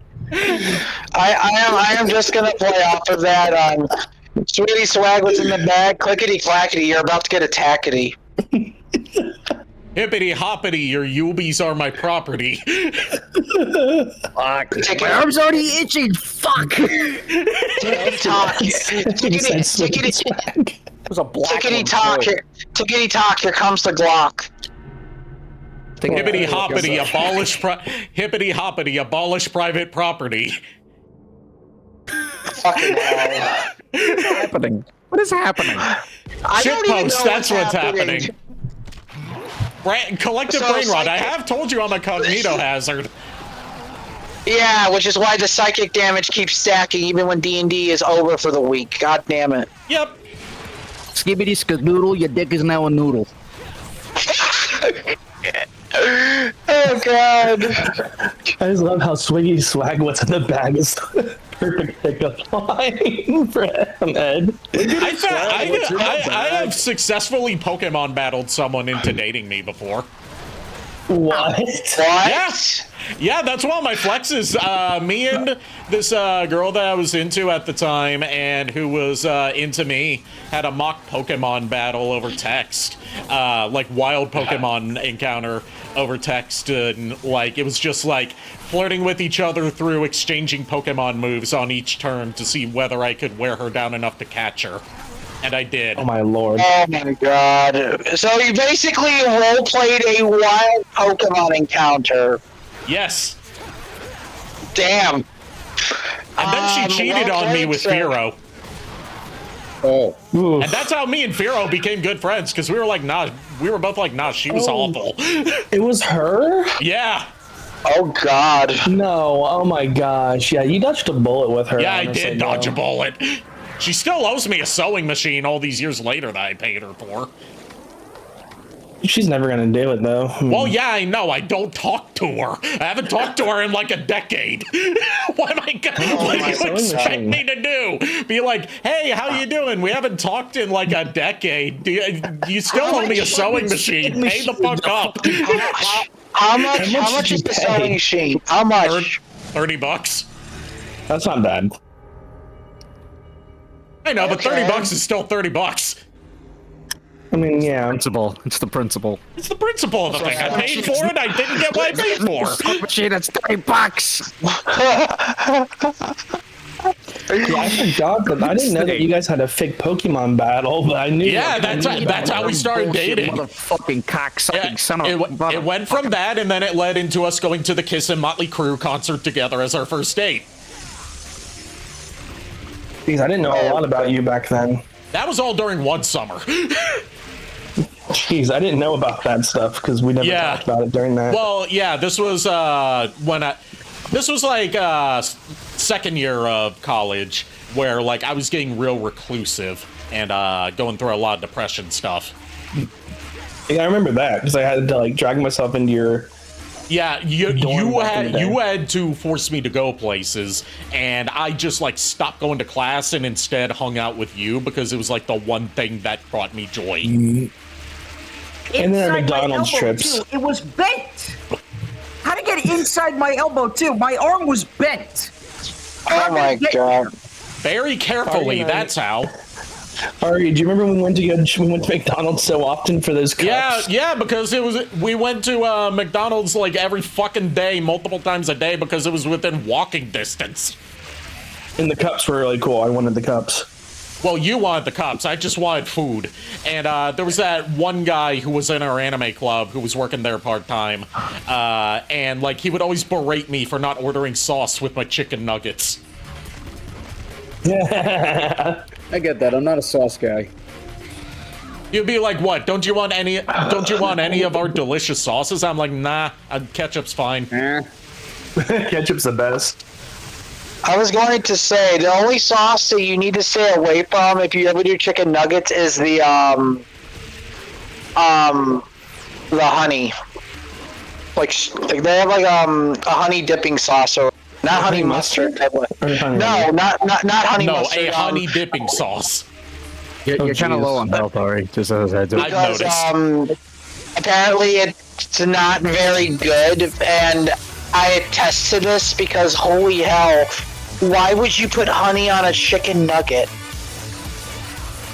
Oh yeah, we're busting. I didn't notice. Oh.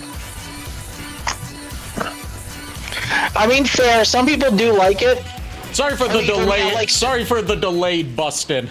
I know you're probably not one for some delayed gratification, James, but sorry to edge you there on the bust. Oh my God. But no, I like sweet and sour, and I like the actual tangy barbecue sauce, but other than that, no. The golden sauce was good that I had back when they had that. Yo, yeah, okay. I thought that guy's name looked familiar. I know Nico Ortiz. I watch him sometimes on YouTube. This is Nico Ortiz fan. Yeah, I know. Oh, so you know him? I know the guy. I know Nico Ortiz. Yeah, he's an Army veteran. Yeah. He's mentioned. Nico Ortiz fan has mentioned Army stuff in chat before. He's funny. He's actually really funny. So you know the guy that we are currently talking to in chat. I'm just trying to clear that up. I know the guy he's a fan of. Okay, I just wanted to make sure we were on the same page. And we're busting again. Busting again? No recharge time? Not even a cuddling afterwards? God, you guys are so demanding. Shut the fuck up. I'm JKR.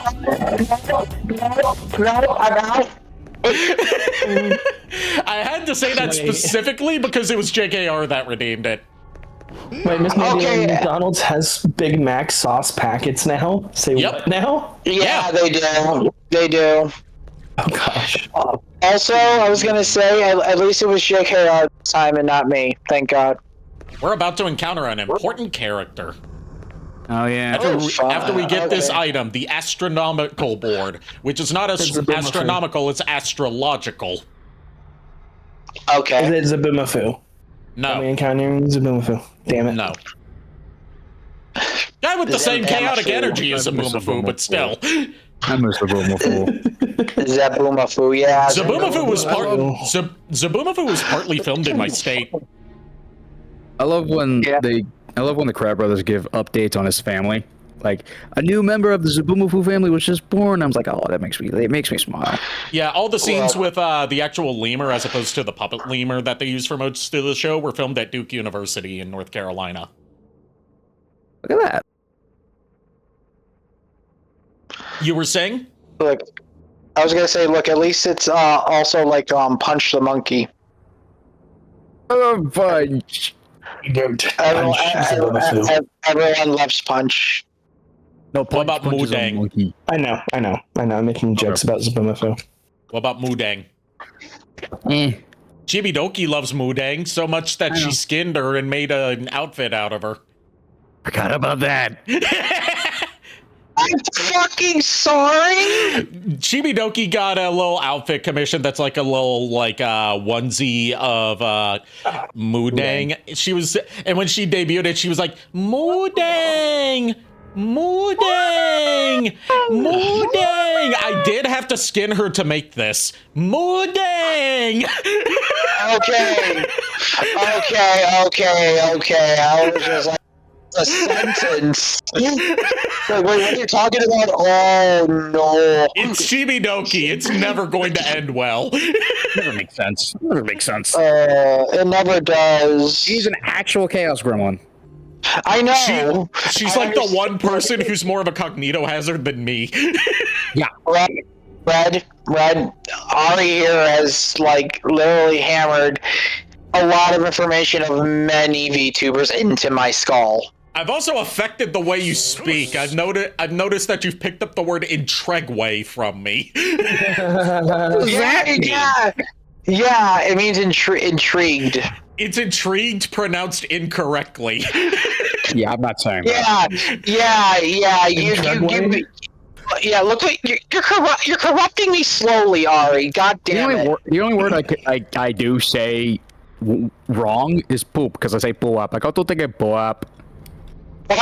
It's something that it's one of many things I picked up from Homestar Runner. There was like they just have all these like word-based or like dialogue-based gags a lot of times, that a lot of them based around people pronouncing things or like just using improper grammar. Like one that's become ingrained in me to the point where I can't turn it off is whenever I ask someone like how come something happens, I don't say how come, I say why come. Oh my god. Which is from Homestar Runner, and it is I can't turn it off. I've heard you say that. I have heard you say that. I was gonna say, I don't know if I've made you do some stuff or say some stuff. I feel like I've seen you type that. Yeah, you actually typed it. You have ingrained in me saving twice is always nice. Yeah, that I did because of the fucking car incident. Yeah, the Korodai incident. We don't talk about the Korodai incident. Anyway, time to meet this character. Yes. Dante can't open the door. Oh well. Dante Kante. Try spin kicking the door. Doesn't work. Oh fuck. He's like actually shocked it didn't work. He's like, this door's his new rival. And say hello to Jester. No need to use violence, devil boy. Knockoff Joker. Better listen to what I say, lad. It was like a freaking Tengu mixed with the freaking Jester. Yeah, that's probably intentional. There's no laws against the devils, Dante. No laws against the Pokemon, Batman. God damn. It's painful with the nose bent like that. Yeah. He has two different color eyes. Yep. One red and one blue. Where's yellow? Or green. No. No. All right, you picked it up instantly. Good. I don't. Yeah, I was gonna say Pokemon Red, Blue, and Yellow. Yeah. Yeah. I mean, and he's got green. yellow teeth, so I mean that counts for that. But there's no green. Yeah. Yeah, there's no green version. Well, no one Dante's talks just about shooting green at him. anyways. He's dancing to dodge the bullets.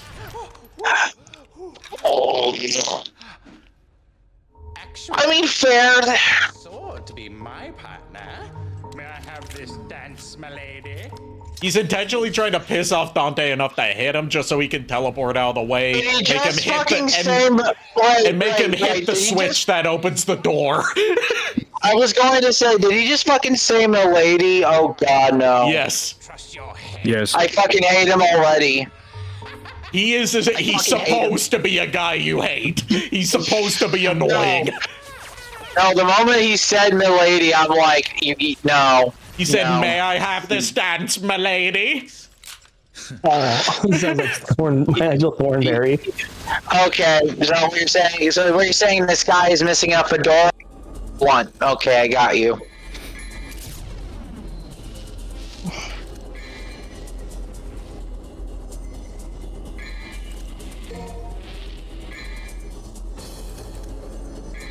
All right, time for the next mission.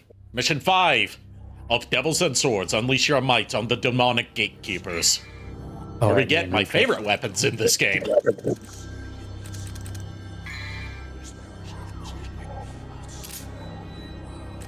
Well, we already have my favorite, besides Rebellion. Yeah. Let's see. Wait. I also like Beowulf. Do I want to get the blue orb or do I want to get air hike? I don't know. I have enough for one or the other. What is blue? Better. Blue orb increases health. Yeah, blue orb increases health. I'm going for that. Maximum health. Air hike is just double jump. Yeah, okay. I'm just saying, like, blue orbs increase your maximum health. Is that correct? Yes. Yep. I mean, yeah, I was gonna say either more health or, like, do you need double jump at all right now? You don't need it for any point in the game. It just makes dodging and platforming slightly easier. Please accept my gift. Don't be humble. Just Okay. after all, we're buddies on. One thing I love about I love how inconsistent Rebellion's design is in each game. Yep. It's always a little different. Same thing with Dante's Devil Meanwhile, Trigger. It changes it's exactly entirely the same. every game. Yeah. I think 3 has the best head design for the Devil Trigger. I'm actually not a fan of 3's Devil Trigger design. I like the head. That's about it.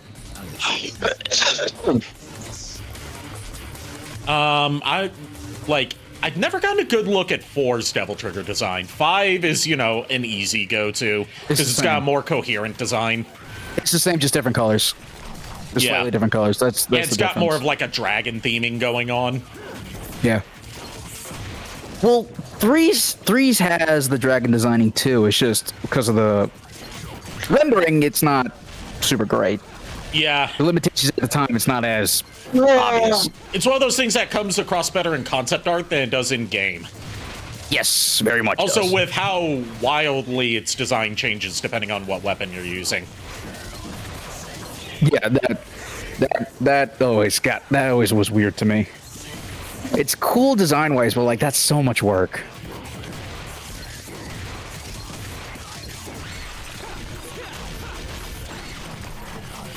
Like, I don't like 3's because I feel like it's over designed. Like, it has too much going on.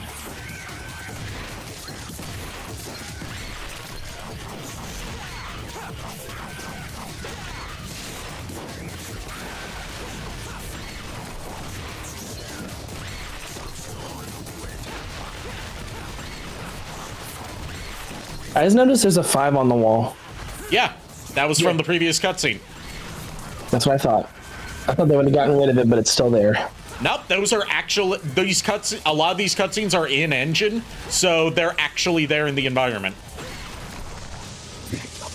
You can tell which ones are pre-rendered because they're not as sharp picture quality, and they have a lot of like blocky edges on objects because, you know, pre-rendered so they can't anti-alias them. And a portal just opened where we get to fight Jester.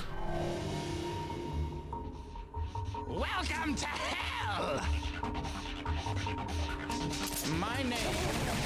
I was about to say, Ebony Shut and Ivory up. are great for this fight.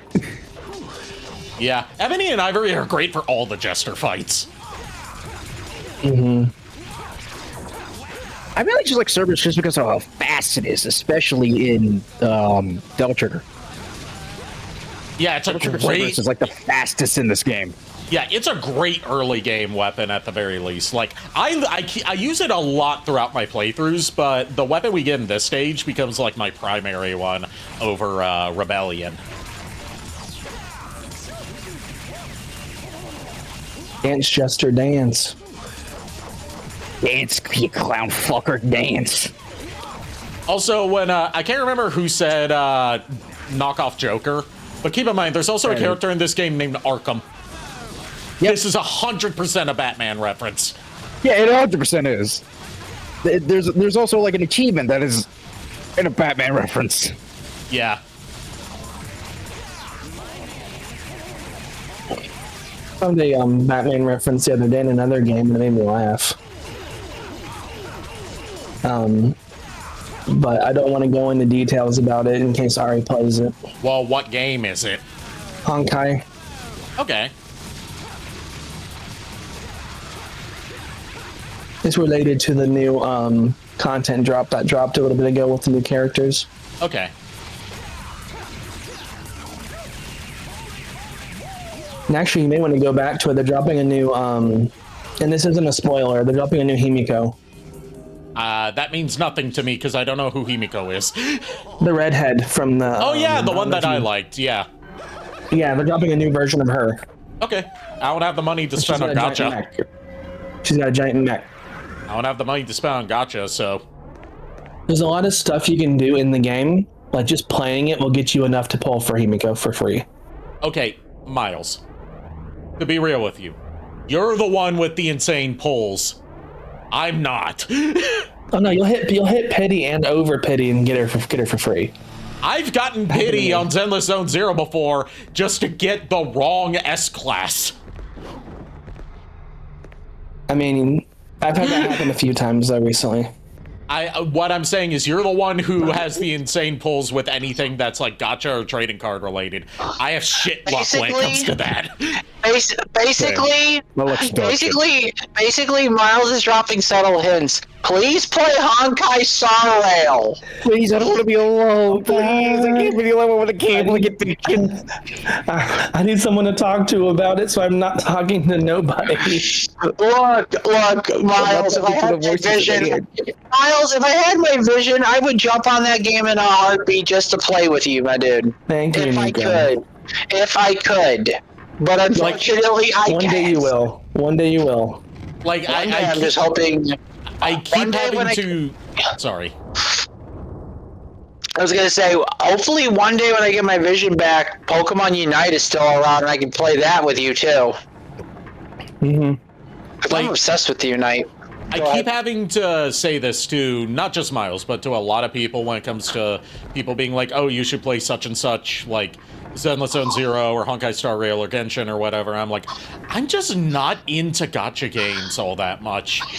I've never like Zenless Zone Zero. I've gotten into like the characters of it, certain characters of it, but I don't engage with the story. Same thing with Honkai. It's like I like the character designs and some of the personalities, but am I willing to invest time and money into it for that purpose? Nah. Not really. Like once a year, I'll check out. Once or twice a year, I'll get into like a vibe of playing some Zenless Zone Zero again, and then I'll go for like half a year without playing it again.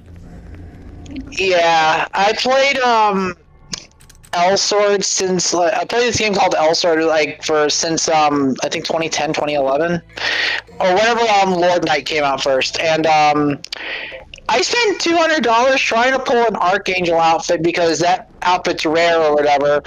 Did I get the outfit? Yes, I got most of it. Am I seeing that $200 again? I don't fucking think so. So I'm just like, I'm not pulling from Gotcha again. The only thing I was missing from that damn thing was the hair. And I'm just like, yeah, I'm not doing this anymore. You want to talk about insane bad luck when it comes to Gotcha pulls? And this is also Zenless Zone Zero. Did you hear about what happened with the VTuber Newbie when she streamed Zenless Zone Zero on its launch day? I know her. I don't remember what happened. I sort of remember. I don't know. She saw Von Lycon. She was like, Wolf Daddy, I want him. Oh, God. Okay. She spent over $1,000 in one night on the gacha and got every character that was available in the game at that time except for him. Newbie. Oh God! Yeah, see, Lulu loves. I don't know. Yeah, Lulu's not even started Zenless Zone Zero, and she's in love with Von Lycon. I still haven't gotten him all this time later. Yeah. Although I did get Rena on as one of my first pulls, so you know, there's a victory there. Okay, so it's not a gotcha really, but like the whole thing with like League of Legends and Pokemon Unite. I did not like MOBAs until I played Unite, and I told myself, okay, I'll play this game, but I will not buy skins because I don't like buying skins on MOBAs. I learned how to play Gardevoir. I'm like, okay, I like her. I'm gonna buy every skin. No, well, here's the thing, though. The first skin I saw was the one they first released, which was that one with her having the bonnet or whatever, the springtime skin. I fell in love with how she looked, and I'm like, okay, it's just one. Then they released a bunch of them after, and then I'm just like, I'm screwed, am I? Yes. Yeah, you are, and you were. And up until I believe the oh god, I want to say the Ice Princess skin, the winter one that Gardevoir got. That was the last one I got, aside from Sacred Guardian when they re-released it.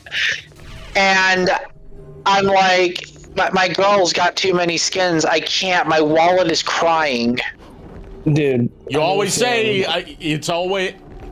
That's how it always goes. It's like, oh, I'll just get the one. Yeah. Yeah, and then I'm just like, I see a very cute skin for Gardevoir, and then I'm just like, I'm screwed now, aren't I? Yeah. That's different from one. There's actually an animation of stabbing the trident. It looks like a bite in there, though, into the fucking thing. No, it's a trident. What were you? It is a trident, but at a certain angle, it looked like a bite. So what was the story you were going to say, Miles? I don't remember now. Oh god, I'm sorry. About the... No, you're fine. I was talking about, like, skins from Unite, and then you were telling me, like, I know the feeling or something. I don't remember. Oh, yeah. I bought a lot of skins for a lot of characters I played temporarily, and then now I don't play them anymore.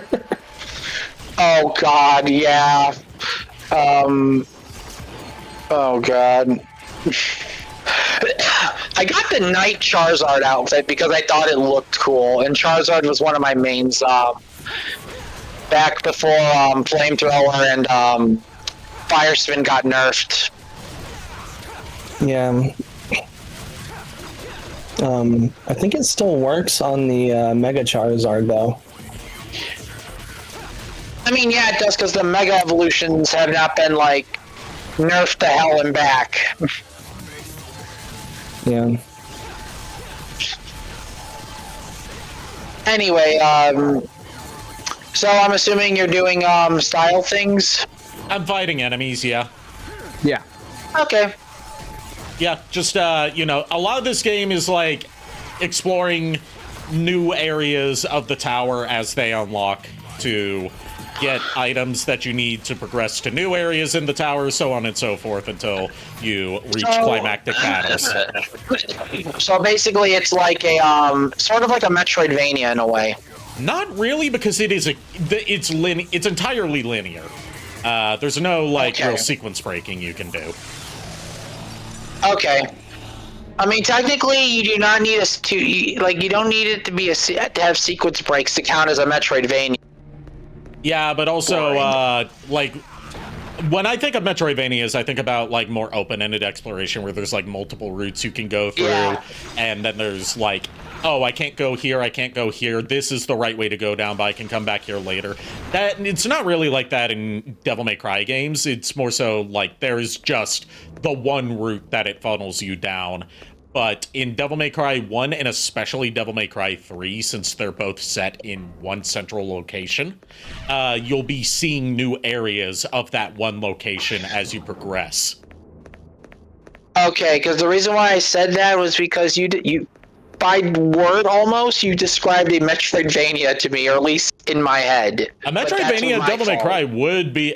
Devil May Cry taking on a little bit of Metroidvania influence would be interesting, but like as the series goes on, they go like more and more linear with it, to the point where like Devil May Cry 5 is just a series of stages with unique environments that you never go back to. Yep. Except so for the boss fight. Yeah, except for that. But, like, I mean, like, you can't, like, backtrack to a previous area and explore with new stuff you've unlocked. It's just each stage is its own unique environment. Even, like, when you go back to the stuff that was in the area that the prologue of Devil May Cry 5 takes place in, you're seeing new parts of it that you didn't see before. And because you're entering it from a different area and, like, having to travel from the bottom to the top as opposed to the prologue where you're just starting at the top. Okay. And Devil May Cry 5 almost entirely removes puzzles from the game as well. It's clear that they wanted to focus on narrative and combat, as opposed to exploration and puzzles. And that's... Please, go ahead. That's there's a whole discussion on like whether that's the way Devil May Cry should be or not. I'm still mentally tired about puzzles. Like, I don't want to hear about puzzles right now because of last night. Yeah. Thankfully, puzzles in Devil May Cry are never real brain teasers. They're really obvious. They just straight up give you the solutions. They hand feed it to you, basically. Yeah, it's not like a Lords of Shadow thing where the puzzles are a pain in the ass. No.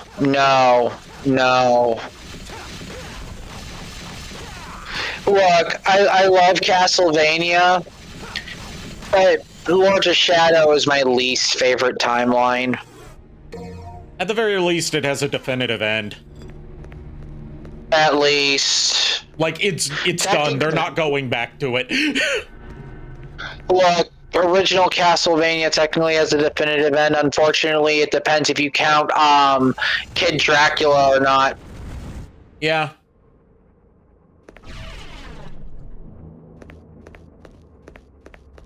Like, this area we just walked into is an area where, like, double jumping could kind of help. Not this area, but, like, the next area after it.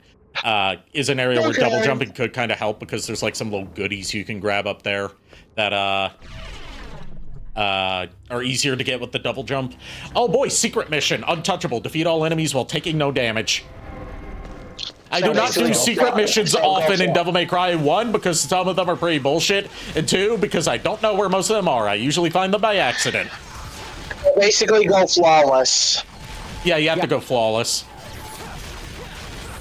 And the one that I despise the most is the one where you have to get up to the top of the elevator without falling off or without letting it stop. Oh, I forgot about that one. Yeah, I've never completed that one. Fuck it. That took me so long to do. Oh, and the one where you have to break all the destructible objects in the bar within the time limit. It gives you just barely enough time to do it. Oh, God. JKR says, hey, Red, Miles, what are your thoughts on the pics I put in chat? Check them out for me, so, because I can't really check right now. Is he supposed to be looking a little dwarven? Oh, God. Because he got a big old head. Oh, my God. Did he make Jester? He's big, too. He made... Oh, God. Did he make Jester? He made... Yeah, he kind of did, but he mixed it with Joker. Oh, boy. I didn't know which one's the better one. They're both good. They are both good. Yeah. God, the schnoz is huge. As it should be on both Joker and Jester. Yeah. The right one's blue, the left one's red. Like. Hey, the big Osama, thank you for the follow. How are you doing tonight? I apologize for any noobish gameplay you're definitely about to witness. I am not an expert at Devil May Cry. I'm very much a casual. He's a filthy casual. Yeah, I'm a filthy casual. I'm a filthy casual because I skipped the best game in the series, Devil May Cry 2. Fuck that game. DMC 2 is best game. Dante is best. Dinty, please play DMC 2. Will you vet Vigs? Will you vet Vigs? Mr. Woods? I hate everything right now, God Vinny damn it. references the that interview a lot on his streams as well. Like, the thing I'm referencing is, like, when he first played Devil May Cry, which was Devil May Cry 5, he read the story recap at first and saw how little they had to say about Devil May Cry 2, and he's like, he figured that means it must have been the bad game, and then it became a joke for, like, people to keep requesting he played Devil May Cry 2 and telling him it's the best game of the series. And if I may interject, question, and this is me asking probably a stupid question. This song, does it play, like, aside from going back to previous areas, does this song play when you're about to enter a boss room? This is the pause menu theme. Yeah, this is pause. Oh, this is pause. All right, because this sounds like you're about to boss. Like, this music It's also has that kind of feel. it's also technically the intro to the main theme of this game. Yeah. It is the intro to Devil's Never Cry. Have you ever played DMC 3 before, or have you beat it? I've beaten it several times. I'm just not good at it. I try to get better each time, but I am by no means knowledgeable about, like, proper strats and tech on Devil May Cry games. I brute force my way through them. Like, I find strategies that work for my level of skill, which is admittedly not high in the slightest, and I stick with that. I'm very stubborn. Yeah, JKR, the third one's the best.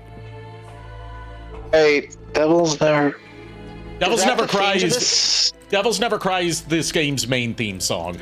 Yeah. I'm thinking that's the song I found on YouTube when I was randomly listening to music. Yeah. And that's the theme I was thinking about for Azmeth. Yeah, well, I have that downloaded. We could totally use that. I've also got a more like heavy metal cover of it from Little V.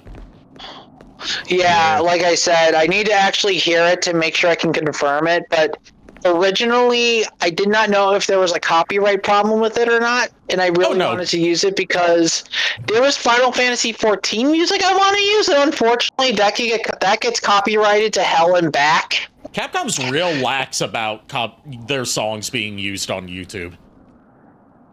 They don't mind it that much. Okay, I'm just making sure because like Ari, you said you didn't care really much about spoilers for 14 when we talked about some stuff, right? Yeah, because I can't get invested in the stories of MMOs because it's like for me it's the whole like ludonarrative dissonance of like you are the one hero who can save the land while there are literally millions of one heroes who can save the land. Yeah, the reason why is because there is a raid series in I think it's Endwalker called Pandemonium. Yeah. There one of the fights is very Alucard that I want to show you. Okay. Like when you see it, it would just be like, oh god, Alucard, why? But I hope that answered your question, the Big Osama. I've played and beaten all of the Devil May Cry games except for Peak of Combat, because why would you play Peak of Combat? Why?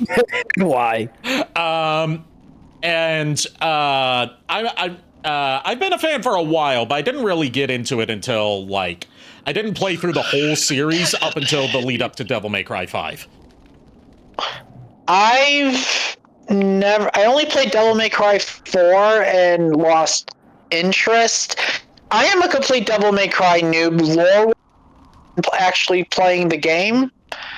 Castlevania is more of my shtick, but I'm learning these games through the guidance of my friends here.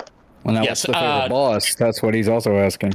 Fave boss in DMC 3, Nevin. Oh, really? I wonder why. Nevin for 3 big reasons. One, actually challenging fight that makes you have to figure out a good like loop of breaking down her defense so you can actually damage her. Second, the left one, and third, the right one. The right one. Exactly where you're going with that. Okay, I am concerned. From what you described, I do not know. So, that was one of the few female bosses in the game. One of the few female boss demons that we encounter in this whole series. Okay, I'll have to envision it. Not Virgil Howe. Virgil's another one of my favorites, especially the second Virgil's fight great. with him. First, second, and third Virgil's fight my with favorite boss, so. these are the best Virgil fights in the series, I'd say. There's not many of them, but like they feel so climactic each time that you fight them in this game. How about Mary/Lady? I keep forgetting when that one's about to come up. Not because it's not a memorable fight, but just because it's right before the final fights. Yeah, it's right before the end. But like it's a satisfying one in that like you can't just like bum rush her. You have to figure out where she is in the arena first while she's still shooting at you. Yeah, that got annoying. It's called the term for that is a get back here boss. The term is fuck off. The term's what the fuck are you? And last thing I'm going to say before we go into the next boss fight is for the Big Osama, you are going to hear me describing a lot of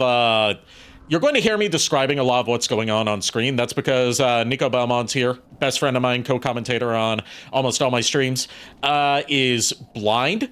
And me describing what's happening helps him visualize it in his head. Yes. Do you wish for me? Is it all right if I may explain my situation with that? You are always allowed to. Yeah. And while you explain it, I gotta go to the bathroom. Take your time. So I lost my vision back in 2023 because it started with my left eye and it got badly damaged, so they had to remove it. So I only have my right eye, and when I was in the hospital for my foot, my eye pressure spiked, so they had to use laser to lower the eye pressure.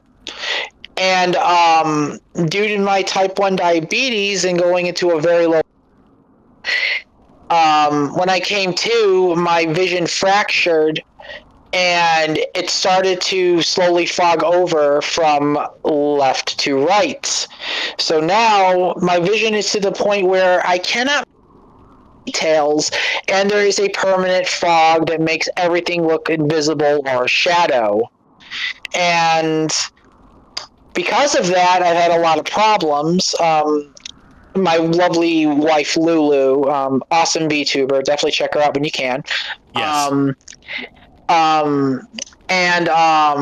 My friends here, as well as a few others, mainly Ari, Miles, Red, Furret, JKR, this whole group of Castle Orlock really pushed me to be my best. They do a lot for me, and I try to pay back the favor. And like they're the reasons why I actually tried to learn how to play video games blind. Dude's a god at Space Skullgirls and Sonic the Fighters. As they tell me, and from there it's like I experienced some video games I was never able to experience, thanks to Ari and everyone here, as well as definitely the chat for being very supportive. So yeah, I'm officially been blind for about, let's say, like 3 or 4 years now. It would, since it started in 2023, that would be about 3 years. Well, technically, if I have lost an eye, according to the law, I am considered visually impaired or blind. Yeah, so that would still be about 3 years. About 3 years, because I got my left eye removed in like 2022. Oh, then okay, about 4 years then. About 4, yeah. Like legit blindness. 3 years. With my left eye removed by the eyes of the law, 4 years. But aside from that, Ari here is describing a lot of things to me through video games, and I have to envision that could be a blessing or a curse, depending on what's happening. Yeah, and also, if you guys haven't checked it out on Arikado's channel, we do a D&D campaign based around Castlevania, where DM, and thanks to JKR and Ari, as well as Furret and a bunch of others, they help me work with this. Mainly JKR and Ari and Furret with either dice rolling or hosting the streams. Yeah, and it's really fun. If you ever get a chance, check it out. The playlist out on the channel. We are like 26, 27 sessions in. Last night was almost session 27. Done. Yeah, so we're like almost done. I think we have like 6 or 7 sessions left. 6, 7. But yeah, no, I appreciate everybody helping me out with this. And like to the point where they gave me this artwork that is currently my profile picture right now. They didn't have to do that, but I appreciate it. Thanks to Temporary Wizard again for the art. But aside from that, yeah, that's my situation. Yeah, Big Osama, in response to what I said and what you said, I fully support and love that, and oh, I'm so sorry. Yeah, it's okay. I've been living my life. It hasn't stopped me from doing chores and explore and navigating my own house by myself. And I have a very loving wife who helps me, and very good friends who I'm very blessed to have, and I love all of them. They've done a lot more for me than I actually deserve and ask for. So I mean that. Just to preface how actually good he is at playing fighting games while blind, I played fighting games my whole life, so I'm decent at them. I'd be scared to go up against him. And he's doing it solely based on audio cues and muscle memory. Yeah, here's the thing, though. I'm pretty sure any one of you guys can kick my ass. That's gonna be. I could not kick your ass at Skullgirls or Sonic the Fighters. We haven't even fought on Skullgirls or Sonic the Fighters. I suck at both of those. God forbid. The Big Osama says. The Big Osama says, "What do you mean you don't deserve it? You seem like a very nice guy." Nico is he's very humble. He's very humble to his own detriment. He doesn't like. He's humble to a fault. He's humble to a fault. Yes. Oh God. You are. Yeah. The Big Osama said, "I like that."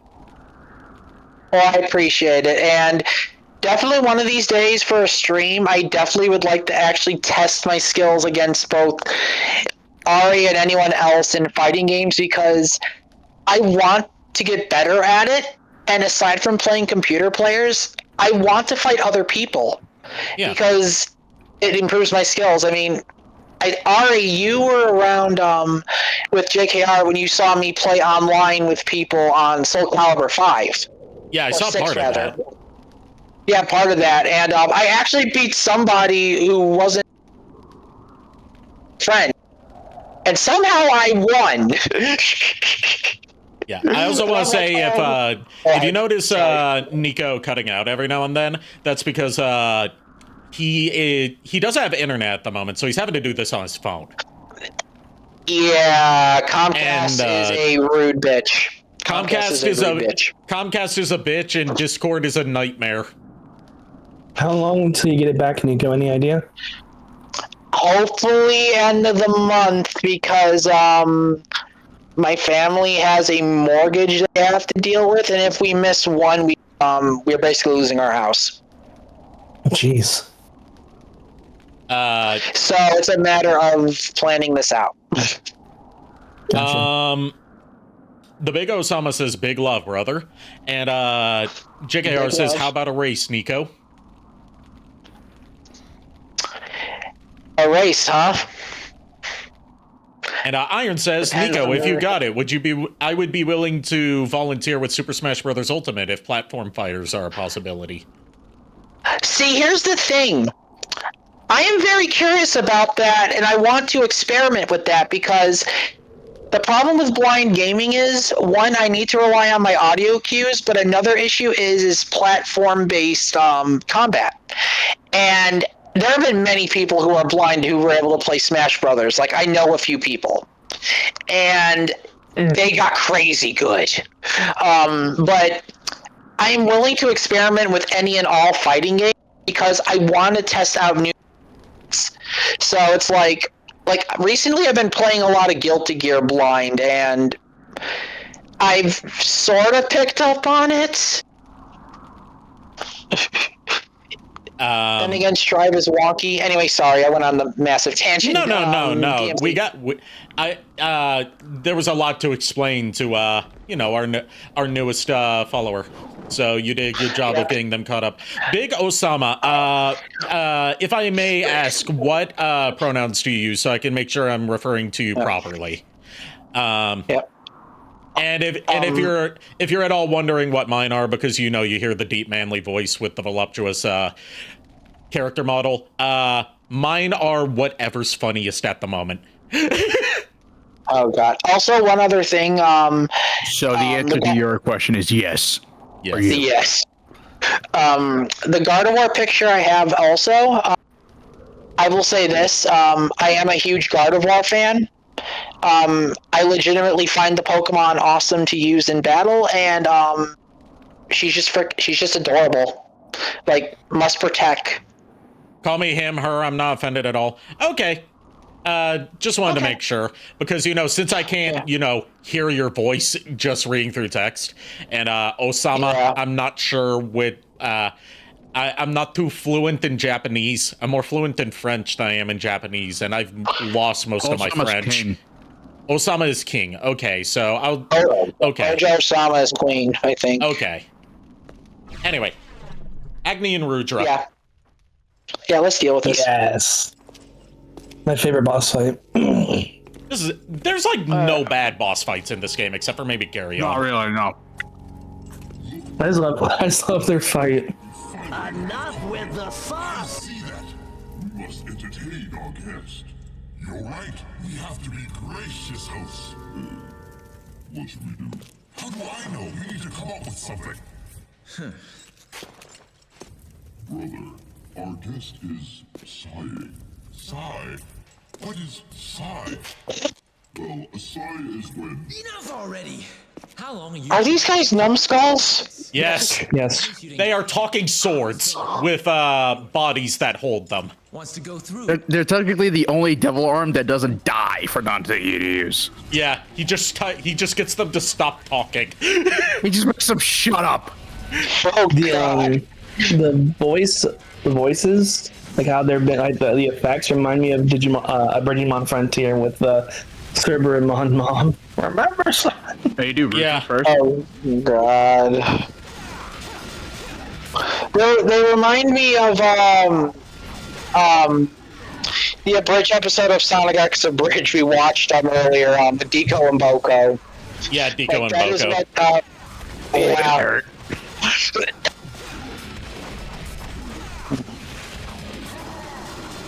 Yeah, I don't have the greatest knowledge in combos in this game, so like I said, I just kind of brute force it. So apologies for incoming cringe. Would valid pronouns be he spelled like H-E-E? Depends. Am I a clown to you? Am I a joke? Am I a jester? Am I Michael Jackson? I was about to say Michael Jackson. I was going to say the last one too. That's what I just said. Now my voice can't. Now my voice can't get to like that castrato range that Michael Jackson had. I mean, funny. Oh god! And go ahead, Miles. I was saying, like, not even like I'm like maybe 10 minutes ago when I muted, I was listening quickly to Michael Jackson. Oh god!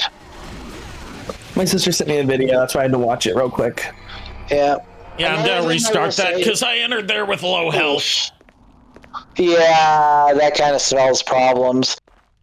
Another thing I will say that this group has done that made me more comfortable with is I'm not much of a voice actor, but they're making me do voices that they're getting me to do voices I cannot normally do, and I do appreciate that. This is a mechanic of their fight that I really like. If you parry them enough, you can make the bodies drop the sword, so you can just wail on the body uninhibited. Oh. Well, I mean, they're floating. Are they floating swords, or are they actually? No, they're held in the hands of the bodies. They're being wielded by the bodies. I mean, okay. I was just double checking because you said the swords got knocked down, and I'm like, Agni's okay. red, Rudra's blue. So Yeah, Okay. one's red, one's blue, one's fire elemental, one is wind elemental. And if you put them together, they make purple. You joke about that, but if you knock out one before the other, then the remaining body wields both of them at once. Yep. Okay.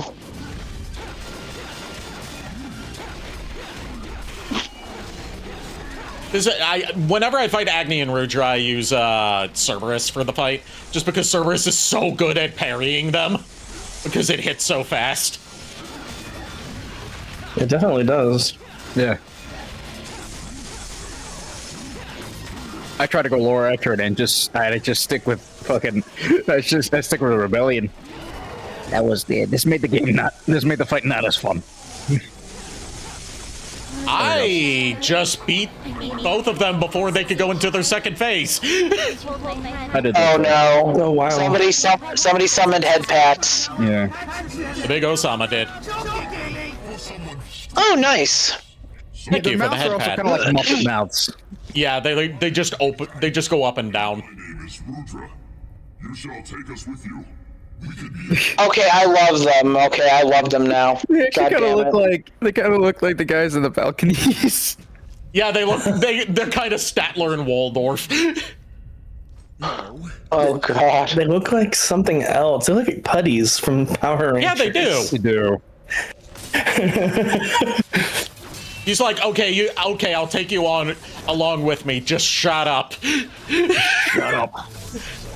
Shut the fuck up! Hey, Timo, how you doing? Hi, Timo.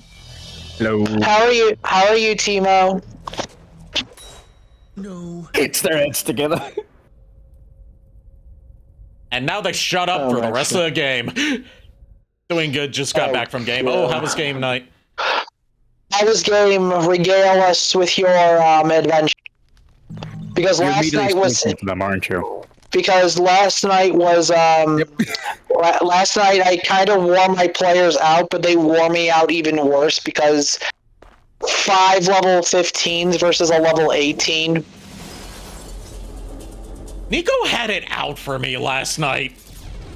Oh, no, I didn't. Whatever could you mean by that?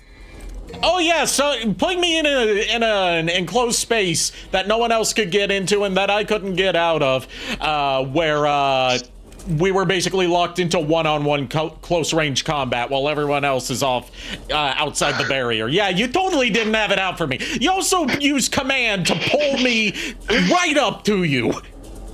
Nico's up the blood. Yeah, I forced Barrett to walk another 30 feet towards the boss. Clown Paladin locked her into a 1v1. Kind of used hold person on her, and then auto-critted with a divine smite. You used like multiple legendary actions at once specifically to deal as much damage to me as possible. And you lived. I lived. You took out half my health, but I lived. Yeah, I live, bitch. Yeah, and you got your revenge after phase 2, which, by the way, one of the party members almost got duped. Yep. Have a great phase 2, he set up, right before phase 2, he set up a, basically a screen nuke. Yeah, Grand Cross that spread fire up to 30 feet high from 120 feet going north, south, east, and west with a 30-foot explosion radius. Bro, you gotta work on your stylish points. I know. Devil May Cry 3 is probably the one I'm the least skilled at. She's beautiful. Like, I'm not particularly skilled at any of these games, but Devil May Cry 3 is the one that I have the hardest difficulty. I have the most difficulty, like, adjusting to its stylish mechanics, just because it's so strict compared to everything else. You're more stylish at this game than I am. I'm telling you this right now. Like, this game is strict with its stylish points, and I have not put in enough practice into it to get good at stylish points. And again, you're more stylish this game than I am. Hush, you're good enough. Just saying I'm stylish? Thanks, honey. You brought this upon yourself. Yeah, I know I did, and I will take consequences of my actions, thank you. As I tend to do. Oh no, if it isn't the consequences of my actions. How long have you been playing it? I've been playing it off and on since middle school, so around like 2006. But I didn't own it until around like 2018, 2019. And I don't like the one that I go back to the most, the ones I go back to the most, just because that they're more like, you know, sucker friendly than 3 is, are 1, 4, and 5. The 3 that I go back to the most. Like, 1, because I like its exploration. 4, because while there are parts of it that are ass, I like its story. And 5 is just so fucking satisfying to build up combos in, due to how it handles music. And it's like good variety of weapons and stuff. 3, I don't go back to as much, or like as often. But the one I put the least amount of time into is 2, because 2 is 2. Yeah. Yeah. From what I've heard of 2, new. So, like, technically I've been playing it a long time, but I don't play it all that often, so it kind of balances out. Fair. Also, I'm not the type to, like, look up pro strats for games. I just do what works for me. Like, that's why I usually have, like, casual playthrough as a tag on my streams, because I'm by no means a pro at anything I play.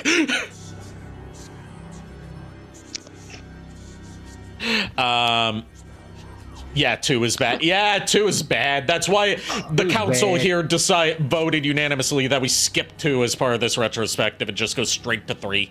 2's not that bad. Okay, let me qualify that. 2 is bad by Devil May Cry standards, is dog shit by Devil May Cry standards. Given what its development was like, it's a miracle it came out as good as it did. Like, given that it was basically unfinished until the last few months before development, it's a miracle that came out in a playable state and wasn't a buggy mess. Yeah. It's sort of like Mega Man, where, like, the bad Mega Man games are still better than your average bad game. It's just that the bar for quality in the series is so high. It's already so high that it's just kind of hard to... You got pro strat it, it's legendary. I would have the reflexes to pro strat these things. Like, I've got cat-like reflexes. Dead cat-like reflexes. Would DMC 2 be considered the Sonic 06 of DMC? Basically, right down to the point that they try to reference it as little as possible. Oh, no, that might be DMC, the reboot. That might be the reboot. Well, the reboot's separate timeline. Yeah, but still. I was gonna say, would you compare DMC 2 to So what? You cut out. to Sonic and the Secret Rings? No. DMC 2. No. Sonic and the Secret Rings is frustrating. DMC 2 is boring. Fair. Like Sonic and the Secret Rings, I cannot get myself to play it because it pisses me off too much with how awful its controls are. But DMC 2, I don't go back to because it's boring and it gives me nothing interesting to talk about. Fair. Okay, fair enough. Yeah, like DMC 2 is not that bad on a pure technical level. Like it's functional more, and it's like more competently put together than a lot of DMC clones of that era were. Like it has a fundamental understanding of like how combat kind of should work. It's just that it's so unbalanced in favor of one gameplay style over literally everything else in the game that it just becomes mind-numbing and repetitive. Okay. And then you have to play through it 2 times because there's 2 campaigns. Yep. Okay, one more question. What difficulty are you playing right now? Normal. I know. Probably shameful. This is a fresh profile, so I only have easy and normal unlocked. Yeah, this is the room where it's like you have to go through the doors in the right order. It's based on the old riddle of like what walks on 4 legs, then 2 legs, then 3 legs, and you have to walk through the doors based on the number of lights on them. I did not even notice that. I was just The human nature. Yeah, you have to interact with the pedestal in front of the entrance to this area to see what the riddle is. I didn't even notice the lights. I just guessed. Like, this is about as in-depth as the puzzles get in Devil May Cry 3.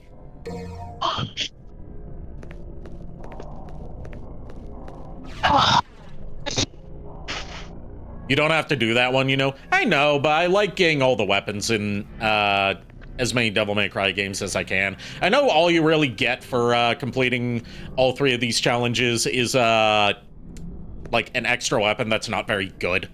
But still, I like having all the slots filled.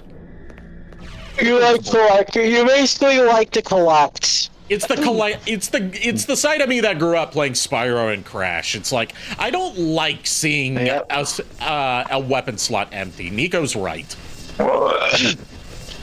Yeah.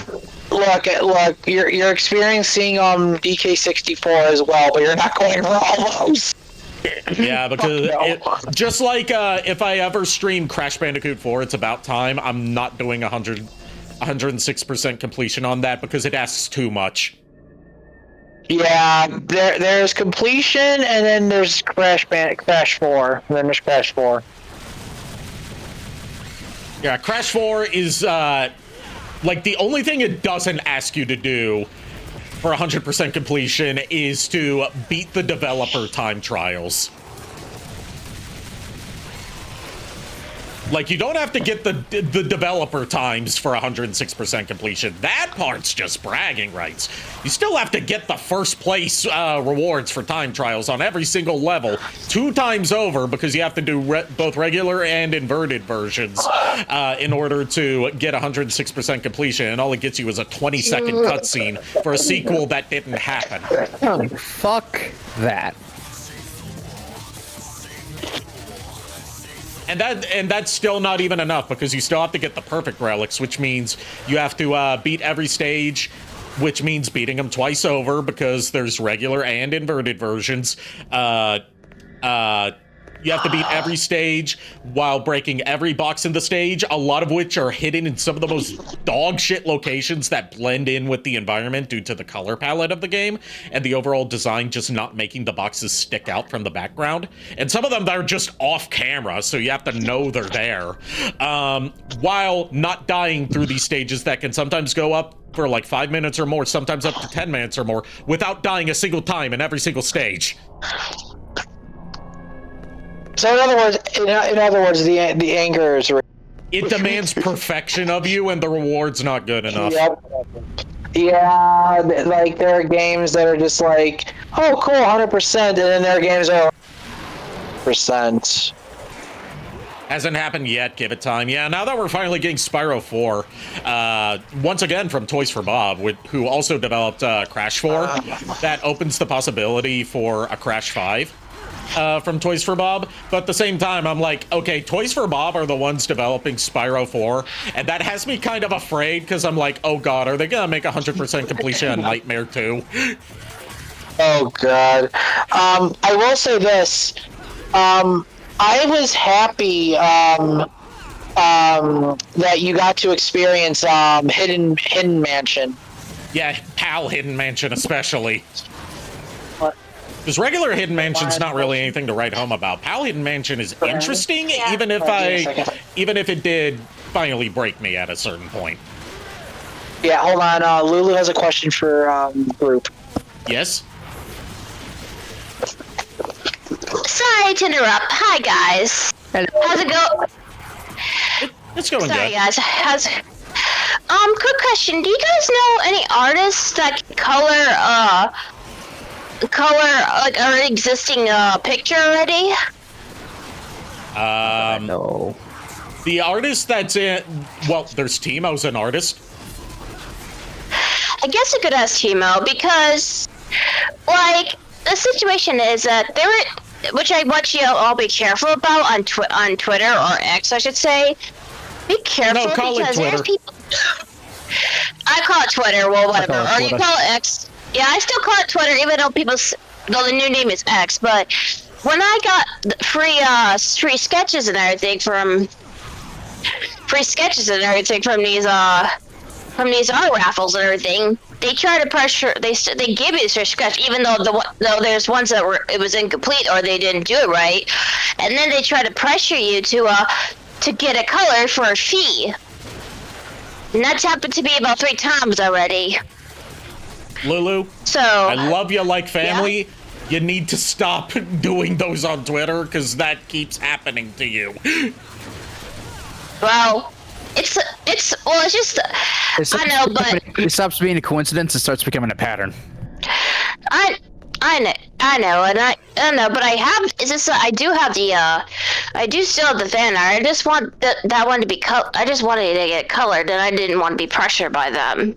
Timo says in chat, yeah, it's supposed to drum up commissions. So, like, the whole point of them giving out free sketches is to try and get you to commission them. Well, as I said, I didn't want to commission at the time. I told them I couldn't, and I was going to commission in the future, but they kept being pushy about it. Yeah. But yeah, and plus I'm not the only victim to this, so yeah, and that's all you gotta do. Don't do it every single time. And there are people out there who are genuine about their raffles and everything, but it's just giving those artists a bad rep, at least the genuine ones. So yeah. Yeah, but yeah, Timo's an artist. You could try reaching out to her maybe. That's Timo. All right. Well, I would normally say I would have in the past said Shiba, but she's had a pattern of like popping up at random. To discuss art stuff and then disappearing for like most of a year because her life's been so hectic, and like because of that, I wouldn't recommend her at the moment until whenever her life settles down. Yeah, that's why I haven't commissioned for Shiba, even though she's a great artist. But it's just she's got too much going on in life. All right, well, thank you so much, and just to let you know, and I will still only do it for the genuine art raffles, not like the sketchy ones. Okay. Okay. All right. Well, thank you guys. Thank you for commission. Bye. Here you go.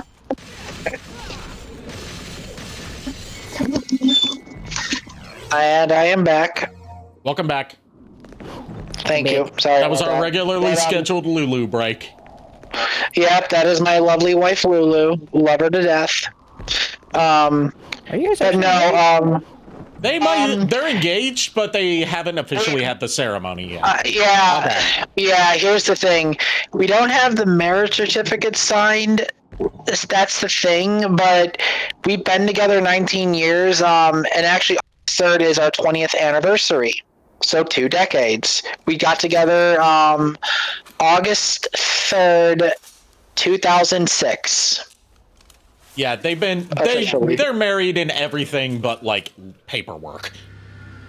Pretty much, yeah. And like, is this a cutscene? I'll wait till cutscene finishes. Arkham's confronting Lady and revealing that he's Lady's dad. That was my mother. And she's dead. I am your father. And that Lady's come here hunting him because he killed her mother. After all, it was I who gave you your name, my darling daughter.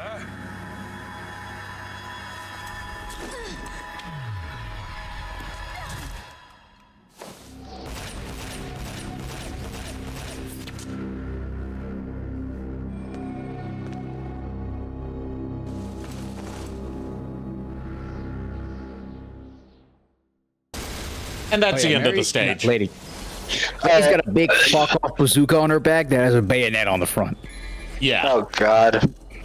But yeah, as far as we're concerned, we're married, not in terms of like a signature on a paper. It's just like we've been together long enough to where we are like engaged and considered like husband and wife. Yeah, like you're practically married already. You just haven't had the time or opportunity to just get the paperwork filed. That's it. Yeah, unfortunately, and weddings are expensive. Plus, we want to like try to get our own place before we actually do that, because that was Lulu's wish. So you could always do what my mom and stepdad did, which is for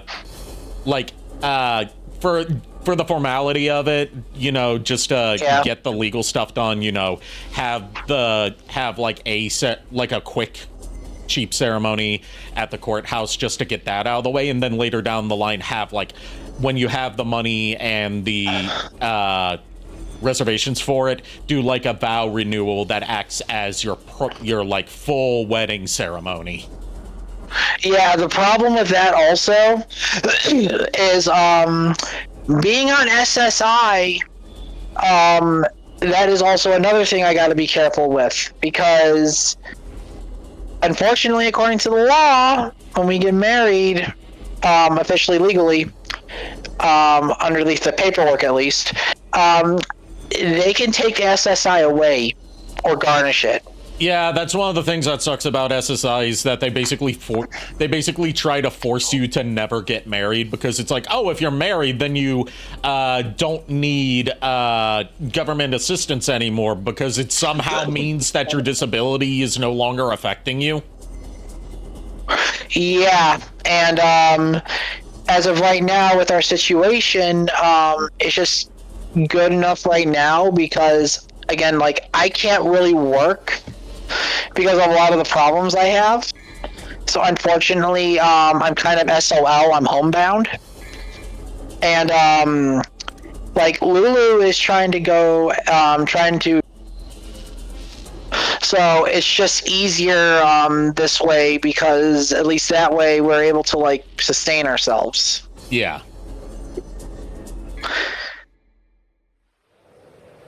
But yeah, no, anyway, the daughter of this guy. Yeah, and he threw her off the tower. And Dante caught her by the leg. Well, Immediately draws her guns on him. no wonder this guy looks so funny today. Let me go. Let you go? But it would be a waste if you ended up as just a pretty stain. She shot him point blank in the head. Yeah, in the forehead. Put him headshot.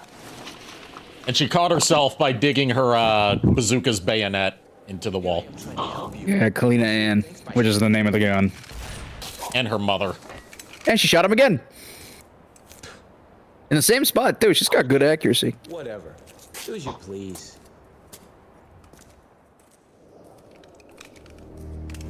Dante's such a cocky prick in this game. I love it. I'm beginning to. He is younger, so of course he is.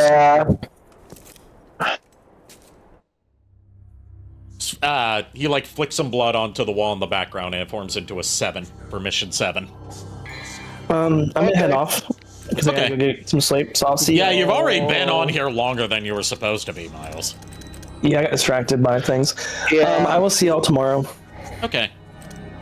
Later. Bye. Bye. Bye.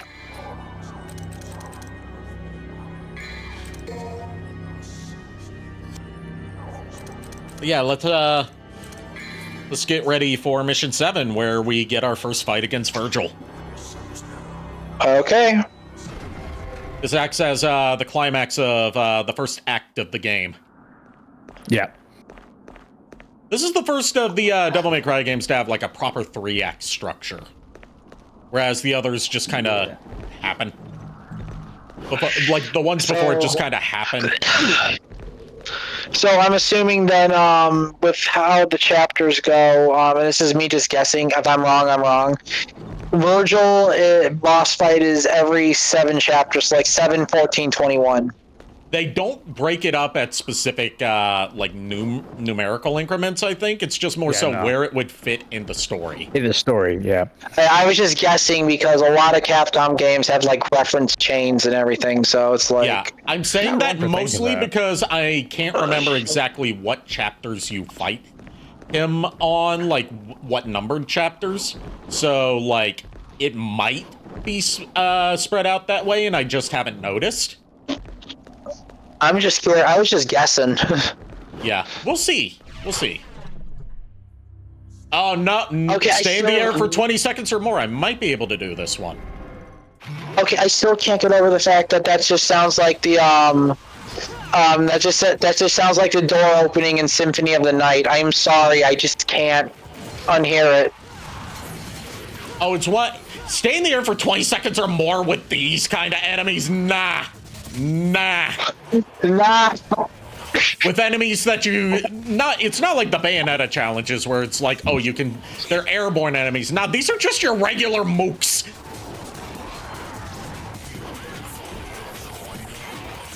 And I can't just quit out of the secret mission. I have to quit the whole mission. Nah. Nah. It's bringing out my inner New York Italian, which is funny because I've never been to New York and I'm only 0.2% Italian. Oh no. What, Red?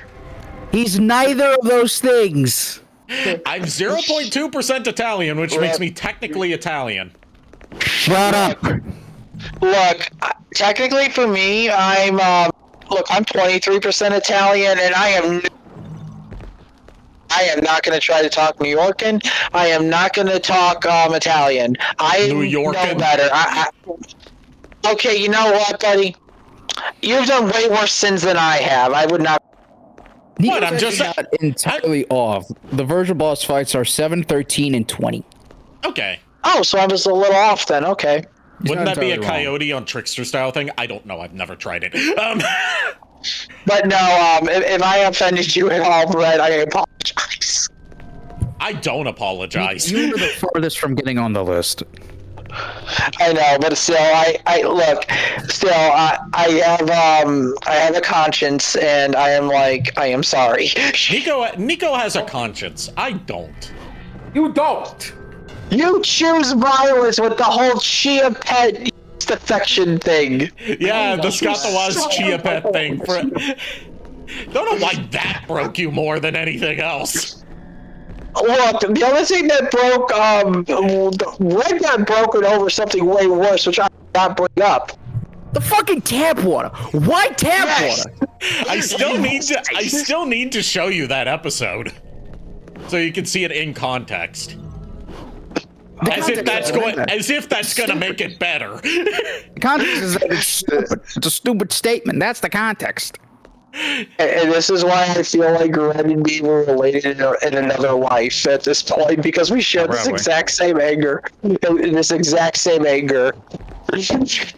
For those who don't know what we're talking about, I'm a big fan of Scott the Woz.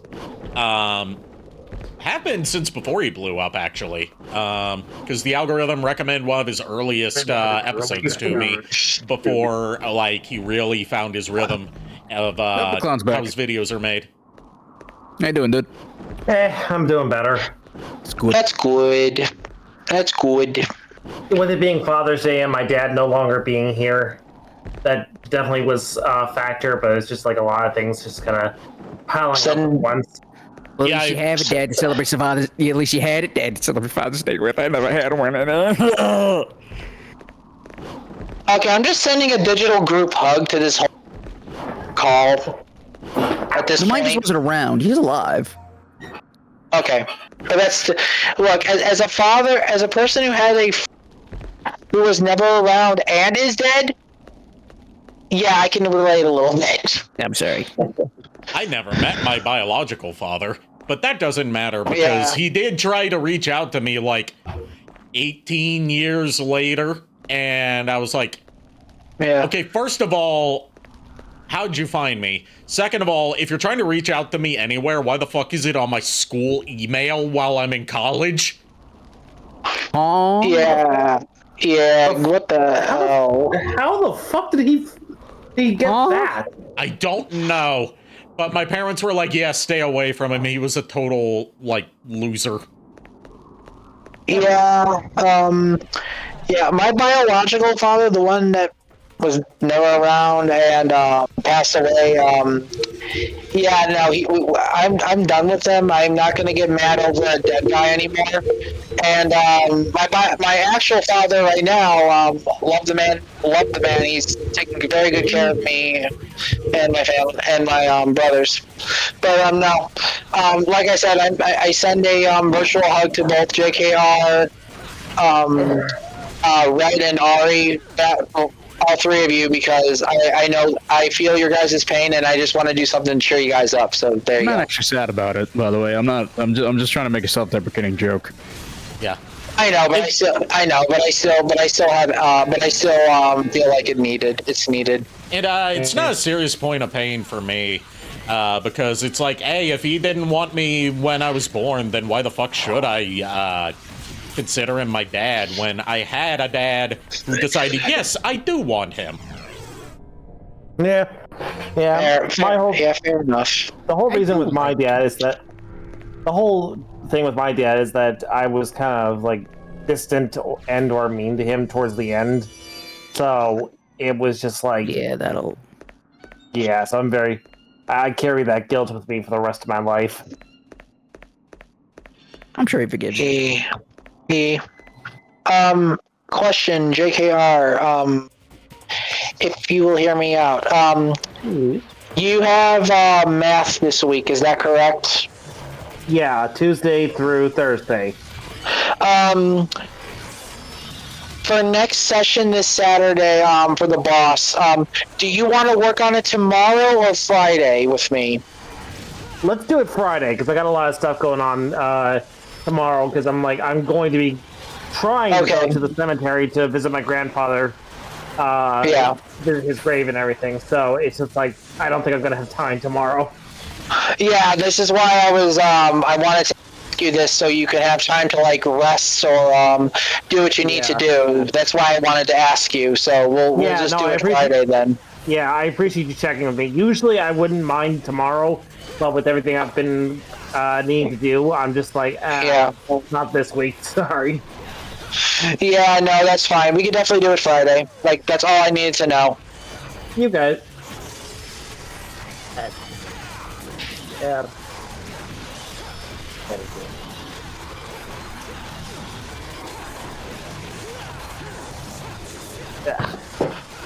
And I've been kind of debating on this because I'm like, I don't know what I want, how I want to display this, but like, I just recently, months ago, I tore down the triumvirate display of Megatron and like the triumvirate.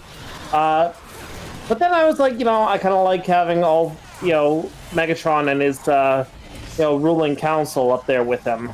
So I'm just like, okay, yeah, put them back up there. Now I'm debating on how I want to have the whole thing styled, where it's like, do I want to have Shockwave on one side, Soundwave on the other, and then eventually Striker behind the throne?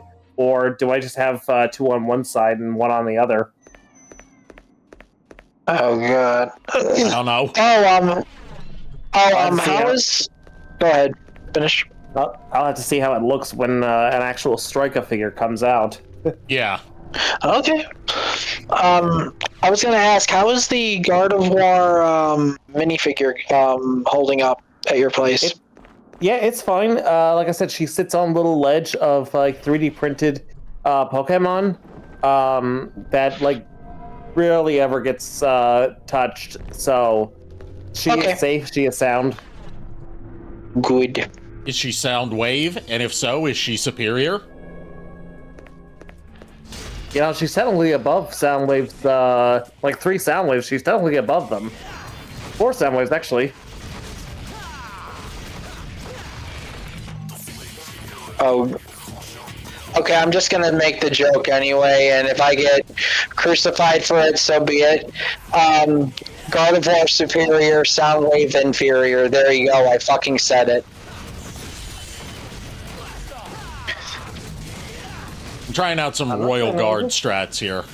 And by that, I mean trying and failing to frame perfect block attacks. Because the way Royal Guard works is if you parry frame perfectly, you can just negate damage on any attack, and it builds up charge that you can then unleash as a powerful attack. So basically, it's similar to how Leon Belmont in Layman of Innocence works with his blocks. Like, you have a block, and you have a perfect block that also absorbs MP while negating damage. Except there's no MP limit to this. Yeah. Well, yeah, I know, but I'm just saying, it's a similar... Yeah, it's the whole thing of, you have a regular block that just lowers damage, and then you have your frame perfect block that negates damage entirely. But it also builds up charge that you can then unleash as a physical attack that's devastating. Good lord. Also, I was gonna say, I'm sorry if I kind of burnt a bit of Soundwave fans out there. No, you're good. Okay. Also, there's the hydraulic press. Yep. The only way you're gonna make me flat. Ba-da-ba-ba-da-ba.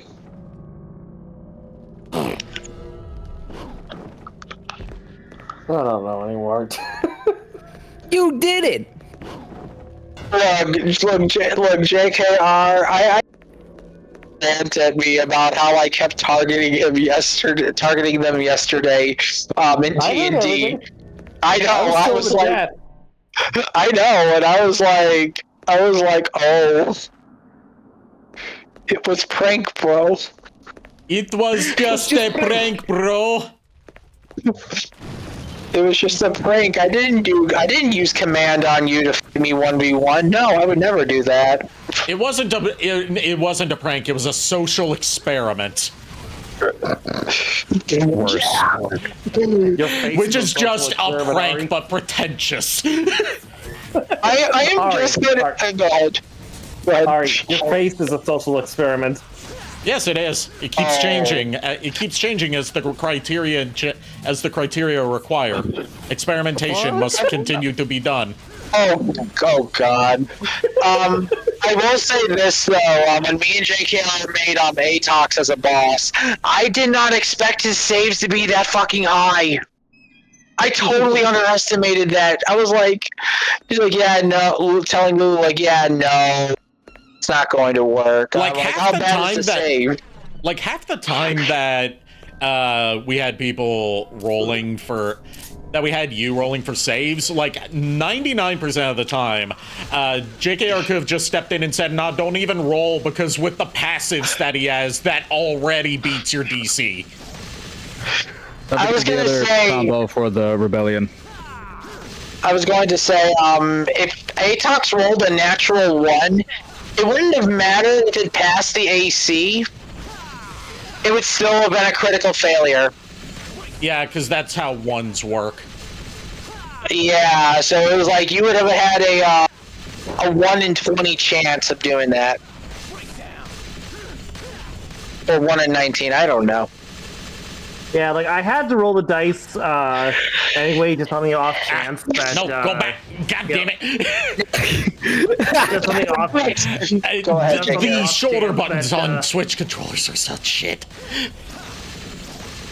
I had to roll the dice. I had to roll the dice anyway, just because on the off chance the we rolled the nat 1. I was like, that's the only reason I'm rolling. Is it's like, yeah, do we get a nat 1? As like, okay, if we get a nat 1, all right, fine. But other than that, it's just like, yep, nope, pass. Yeah, I was gonna say. Go ahead. Like, not even gonna give you guys the numbers. Just be like, yep, nope, that passed. I was gonna say this though, with how Lulu and a majority of people tried to use command spells or suggestion in the fight. I was like, no, I'm shutting that down. You are not locking Atox like that. I'm like, you're not ending this fight early. I'm like, fuck that. The suggestion's overpowered. You did it. I did it. You did it. You did it, boy. I'm just saying, you and I, depending on what the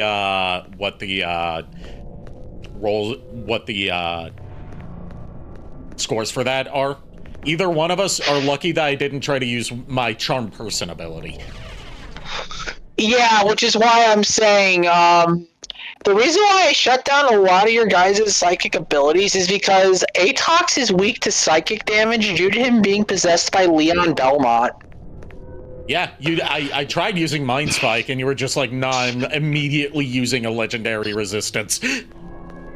Yeah, I was gonna say that whole fight was based around the Whip's memory from Portrait of Ruin. Only instead of Richter, it was Leon, and I'm like, these motherfuckers are gonna pick psychic spells. I better shut this down.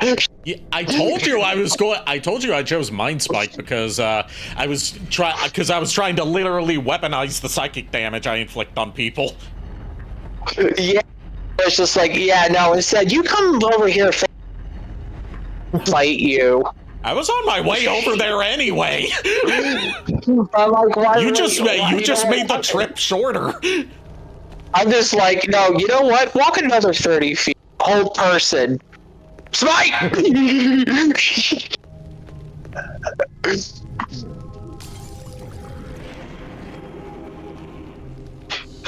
To be fair though, I chose to go after Baron because she was technically the biggest threat out of all of them. Because I know how bad a Hexblade gets.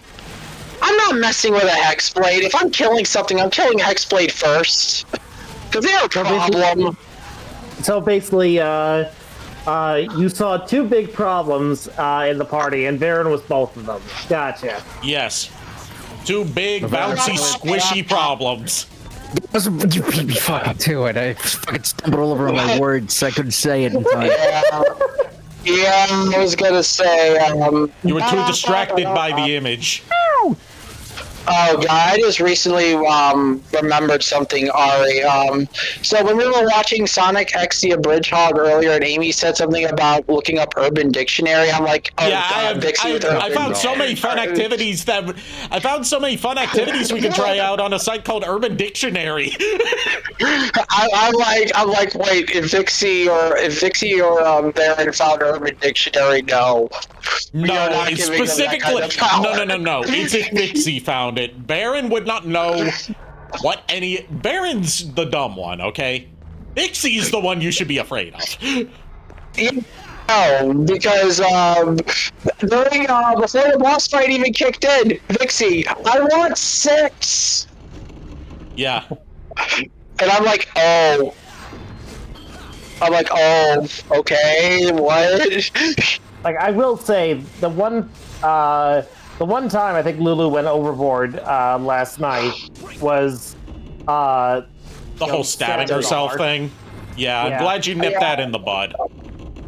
Yeah, no, I was gonna tell. I literally tell her that like this is a boss fight. Like, okay, the first time if you were trying to prove a point through the Atox, fine. Second time, okay, if you do this again, your character is technically dead because Revivify can only work twice, so long as you don't have limbs removed.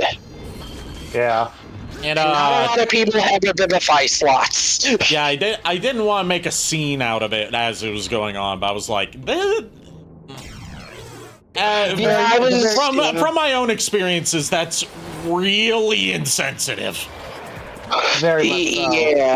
Yeah. I don't hold any ill will against her. It's just I didn't want to call her out in the moment because I knew she would react poorly to it.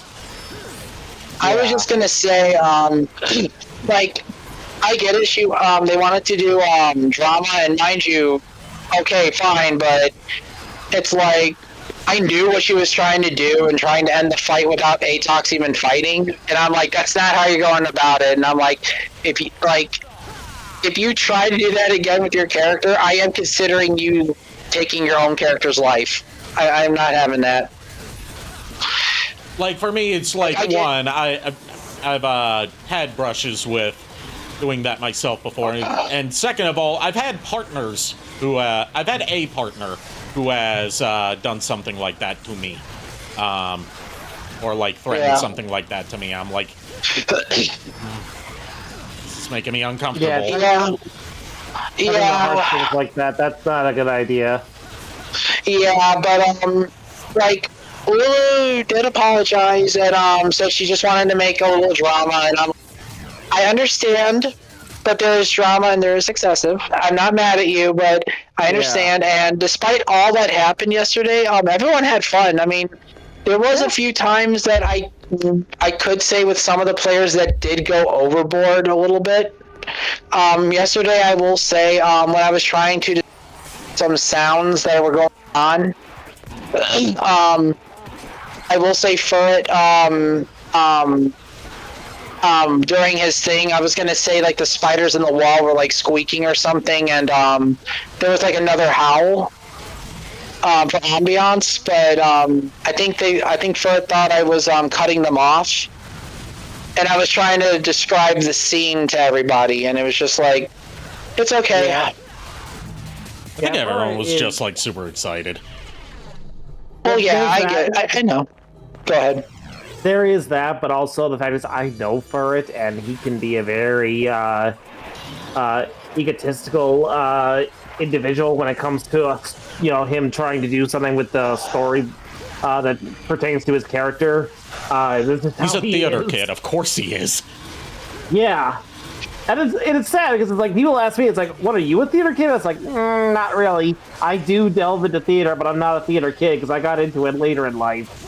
I say that as a theater kid. I am one. I understand his plight. Like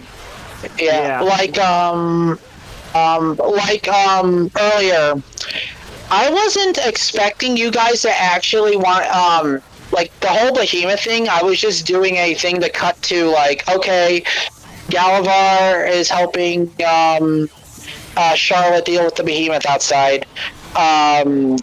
Riku is doing something with Bonnie.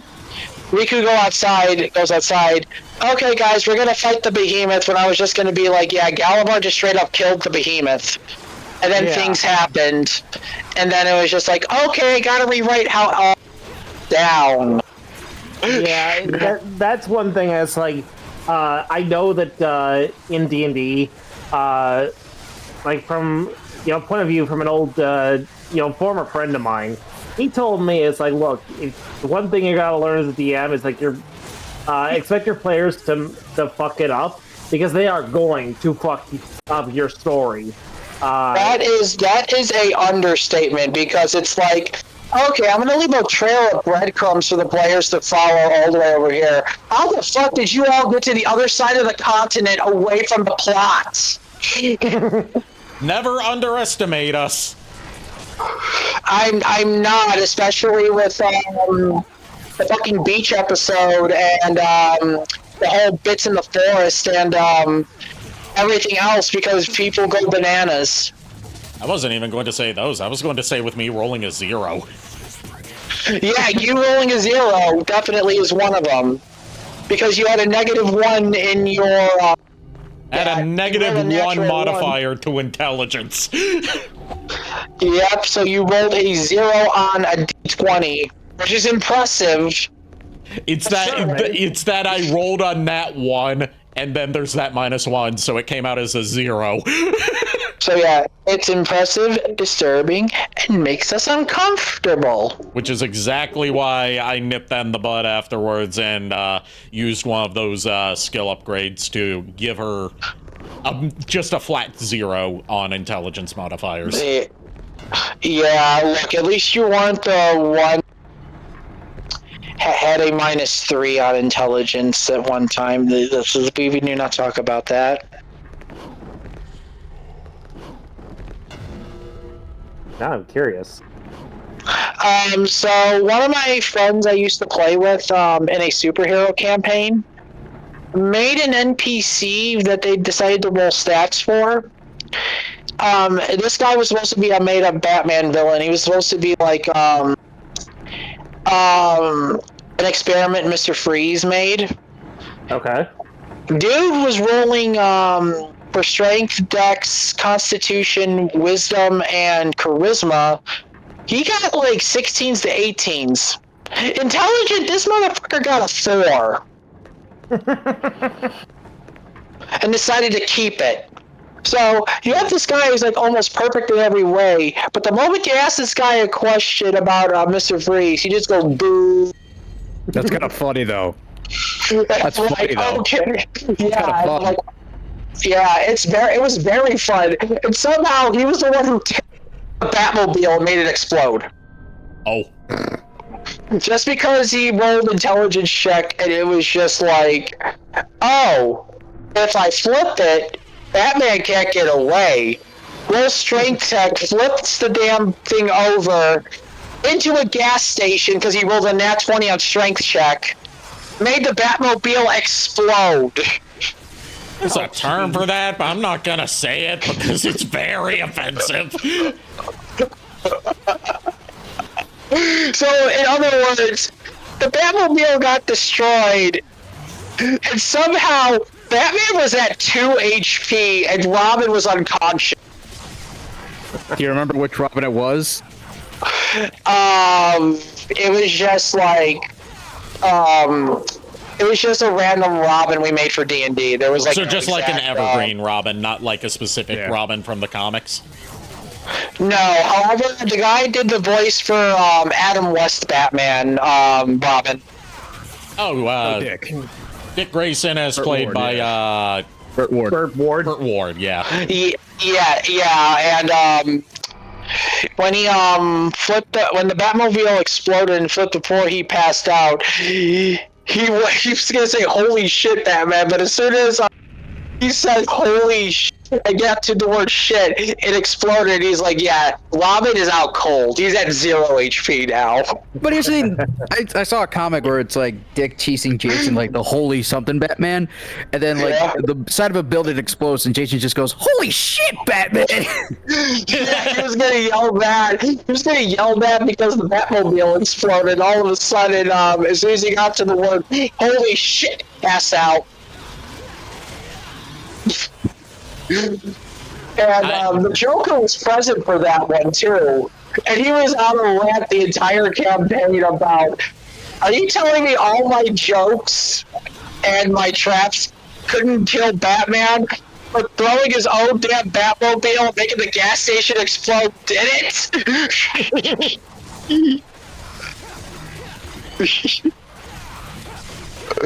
Oh my god, the superhero campaign was fucking nuts. That sounds like a lot of fun, actually. I'd be down for that. Well, the thing is, it's like, our characters like are in a school to learn to become superheroes. My character was a person who could summon swords through a dimensional gate, and is like a reincarnation of a knight from the medieval ages that had psionic abilities to summon blades. And we had one person whose whole gimmick was every time he rolled a 1 on a D, like every time he rolled a D100 every day, depending on the roll, he can make one random thing happen. we had no control over what happened. We just had it. And this was Pathfinder. And one of the days, we were fighting, I think we were fighting, not a Batman villain, it was one of the Superman villains. I think we were fighting Bizarro was one of the Batman villains, right? Bizarro's a Superman villain. Bizarro's Superman. Oh, Superman, but I wasn't Batman, it was Superman, sorry. Bizarro. I'm getting my shit mixed up. Anyway, so we were in trouble, and my guy's like, I want to use my roll earlier in the campaign for my random effect. He's like, okay, what do you... I rolled a 1. We all looked at him. The DM literally said, and I quote, "The entire building collapsed underneath Bizarro, and upon doing so, every individual brick exploded into a fireball. We were all knocked out to 0 HP. Bizarro was in a heap of flaming bricks and exploded rubble. And the headmaster of that place was like, how the fuck did you manage to destroy a very old building and somehow knock both you and Bizarro out?" Very carefully. Very carefully, yeah, sure. Also, I was going to say, so, like, I was going to say, like, before we get into a cutscene with Dante and Virgil about to fight, so what you're saying is that your scenario of, like, you know, a school for superheroes is similar to a very famous thing about, like, a school for superheroes that everyone knows and loves, Sky High. God damn it. The funny thing is, Sky High, the original My Hero Academia, and the better My Hero Academia. No. Yeah.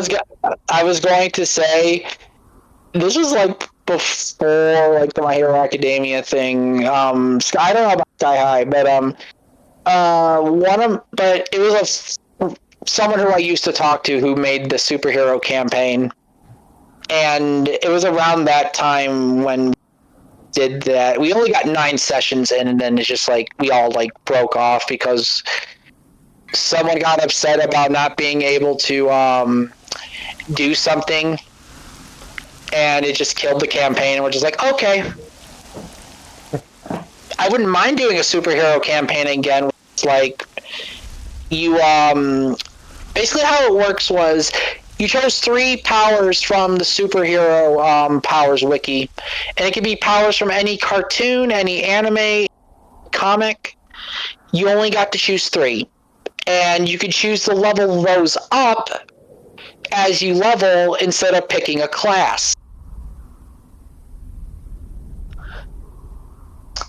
So it was like you can build your own superhero based on powers, and it would be customized and tailored to what you chose to do with it. All right, let's get ready. All right, ready. The brothers finally meet.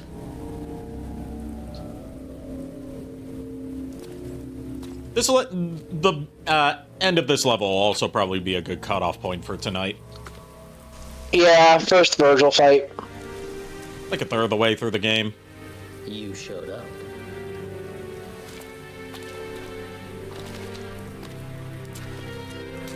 You sure know how to throw a party. No food, no drinks, and the only babe just left. My sincere Damn. I was so eager to see you, I couldn't concentrate on preparations for the bash. Whatever.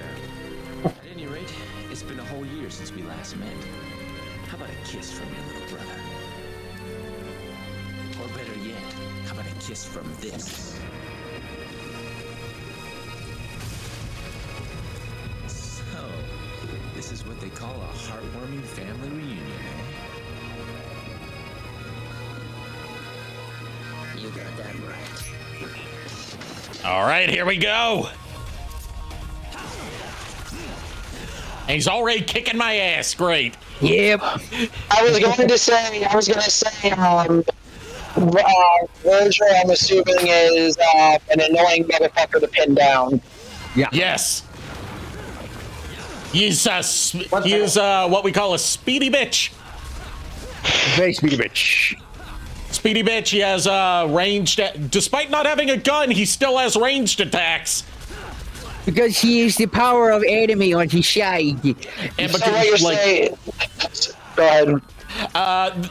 So like, I'm not gonna use the gold orb here. I'm saving that. Because they're so scarce in this game. I was going to say, so basically what you're saying is he did a literal definition of Hot Topic but wearing blue and is also a massive anime weeb. He fights with a katana. Yeah, he fights with a katana. Yeah, I know, which is why I'm saying that. Yeah. Like it got through space. It's not a phase, Mom. I'll know it's over when to give you an idea of how OP lore-wise Virgil's sword is. The Yamato, which is the sword that Virgil uses, it can slice through dimensions. It can slice through space itself, so he can just teleport away. Yeah, so in other words, so he's basically like Tohofa from Rosario Vampire manga. Yeah, I wouldn't be surprised if that was inspired by Virgil. It's literally what you guys described, point for point. Except Virgil's not a pervert. And Virgil's using a katana, not his actual hand. Yep.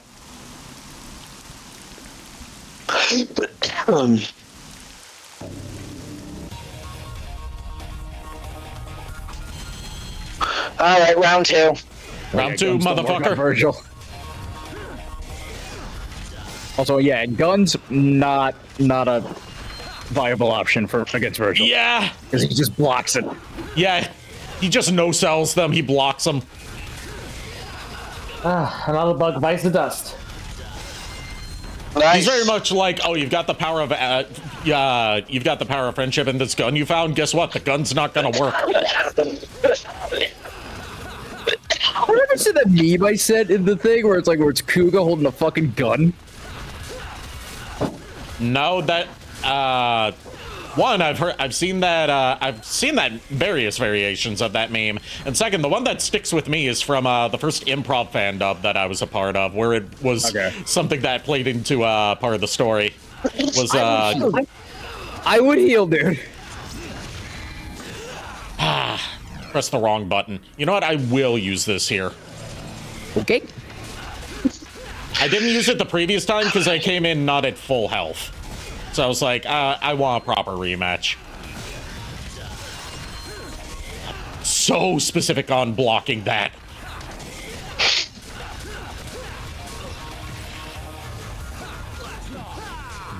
Like, yeah, I'm not, and at this, apparently... Sorry, just wanted to point out a detail. At this point in the fight, the rain makes Virgil's hair fall down, so he looks just like Dante. Yep. Go ahead. Yeah, a moth flew in here, so I was just like, first I swatted it down, and then I vacuumed it up. Just to ensure it didn't get up again. The moth's quest for the lamp was ended by a swat and a souk.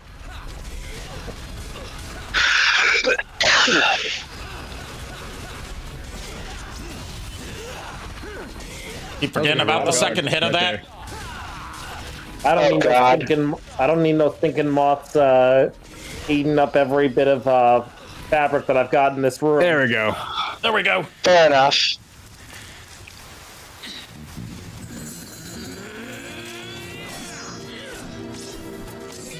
Like, this cutscene you can tell is pre-rendered because it's obviously lower quality.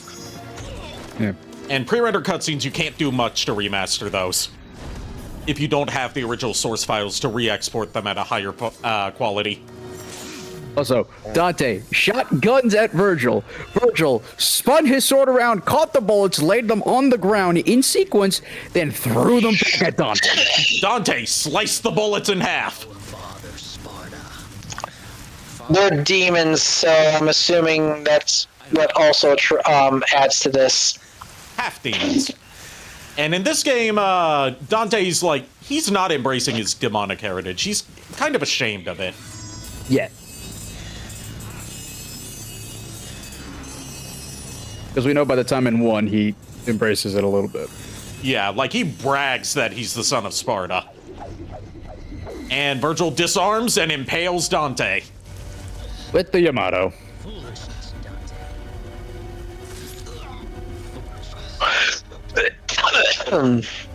Might controls everything, and without strength, you cannot protect anything, let alone yourself.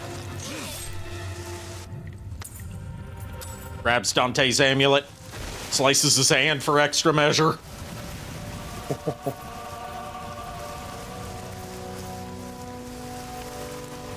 And slicks his hair back. I wish I could do that. And it just stays. Yeah, no gel or anything. Grabs Dante's sword. Yeah. Grabs the rebellion. Dante's not dead yet. And impales Dante with the rebellion. How? That's another one for the counter of Dante getting impaled with his own sword. Yes. Now the spell's That's actually one so far. And well, throughout the whole series. Yeah, it's the first one so far. Yeah. Well, it happened in the intro to Devil May Cry 1, and happened again when he got Alistair. Oh yeah, Force Edge. Yeah. The Crossguard and Rebellion just awoke. Yep, the Crossguard on Rebellion just sprung open, and Dante seems to have more energy to him. Yep. Wait. We should leave. For the moment, we have all that we need. He's glowing.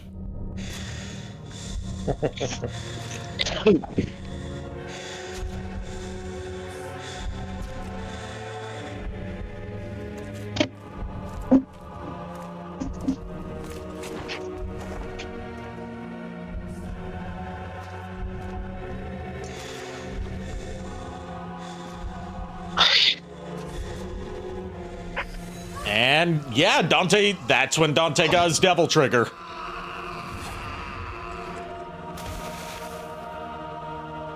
He passed out.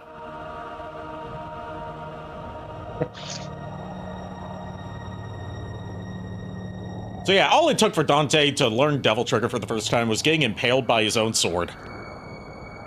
And the Yamato. And first the Yamato, then the Rebellion.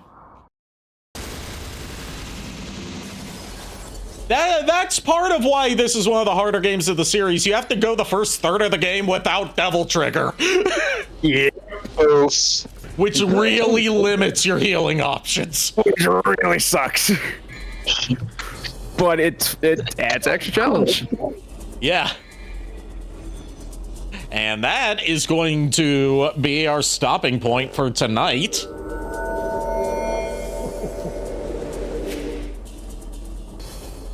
Alrighty. What are you thinking of Devil May Cry 3 so far? I'm liking it. I will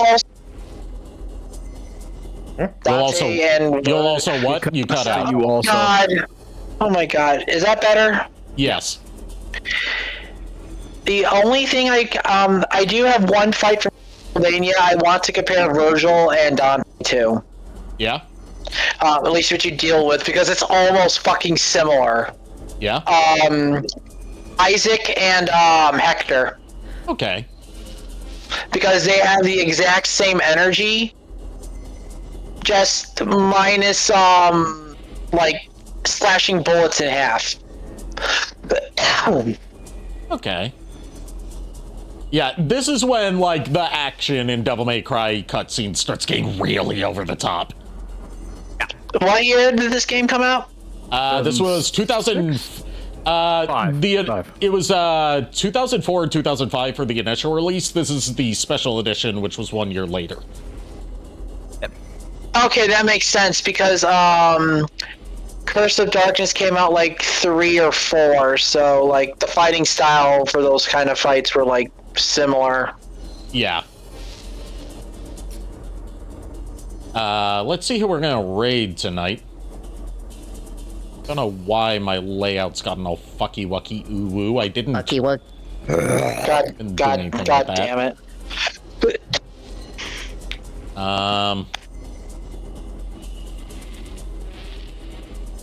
Let's see. We are going to raid Cloud Sato, who is playing Retro Rewind. Neat. Raid message is going to be, "This party's getting crazy."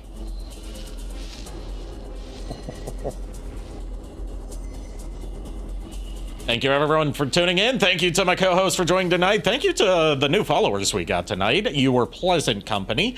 Go give Cloud Sato my warmest greetings. Once again, raid messages. This party's getting crazy. I'll see you guys tomorrow night. Keep an eye out for the schedule. Tomorrow night's going to be more Bayonetta 3. I have the schedule done already. Yeah. All that said, I'll see you tomorrow night, and until then, unpleasant dreams. Ciao. Good night, everybody. We'll see you underwater. Have a good night. That's not your normal outro. Good. Yeah, so, good night, everybody. Throw off my groove.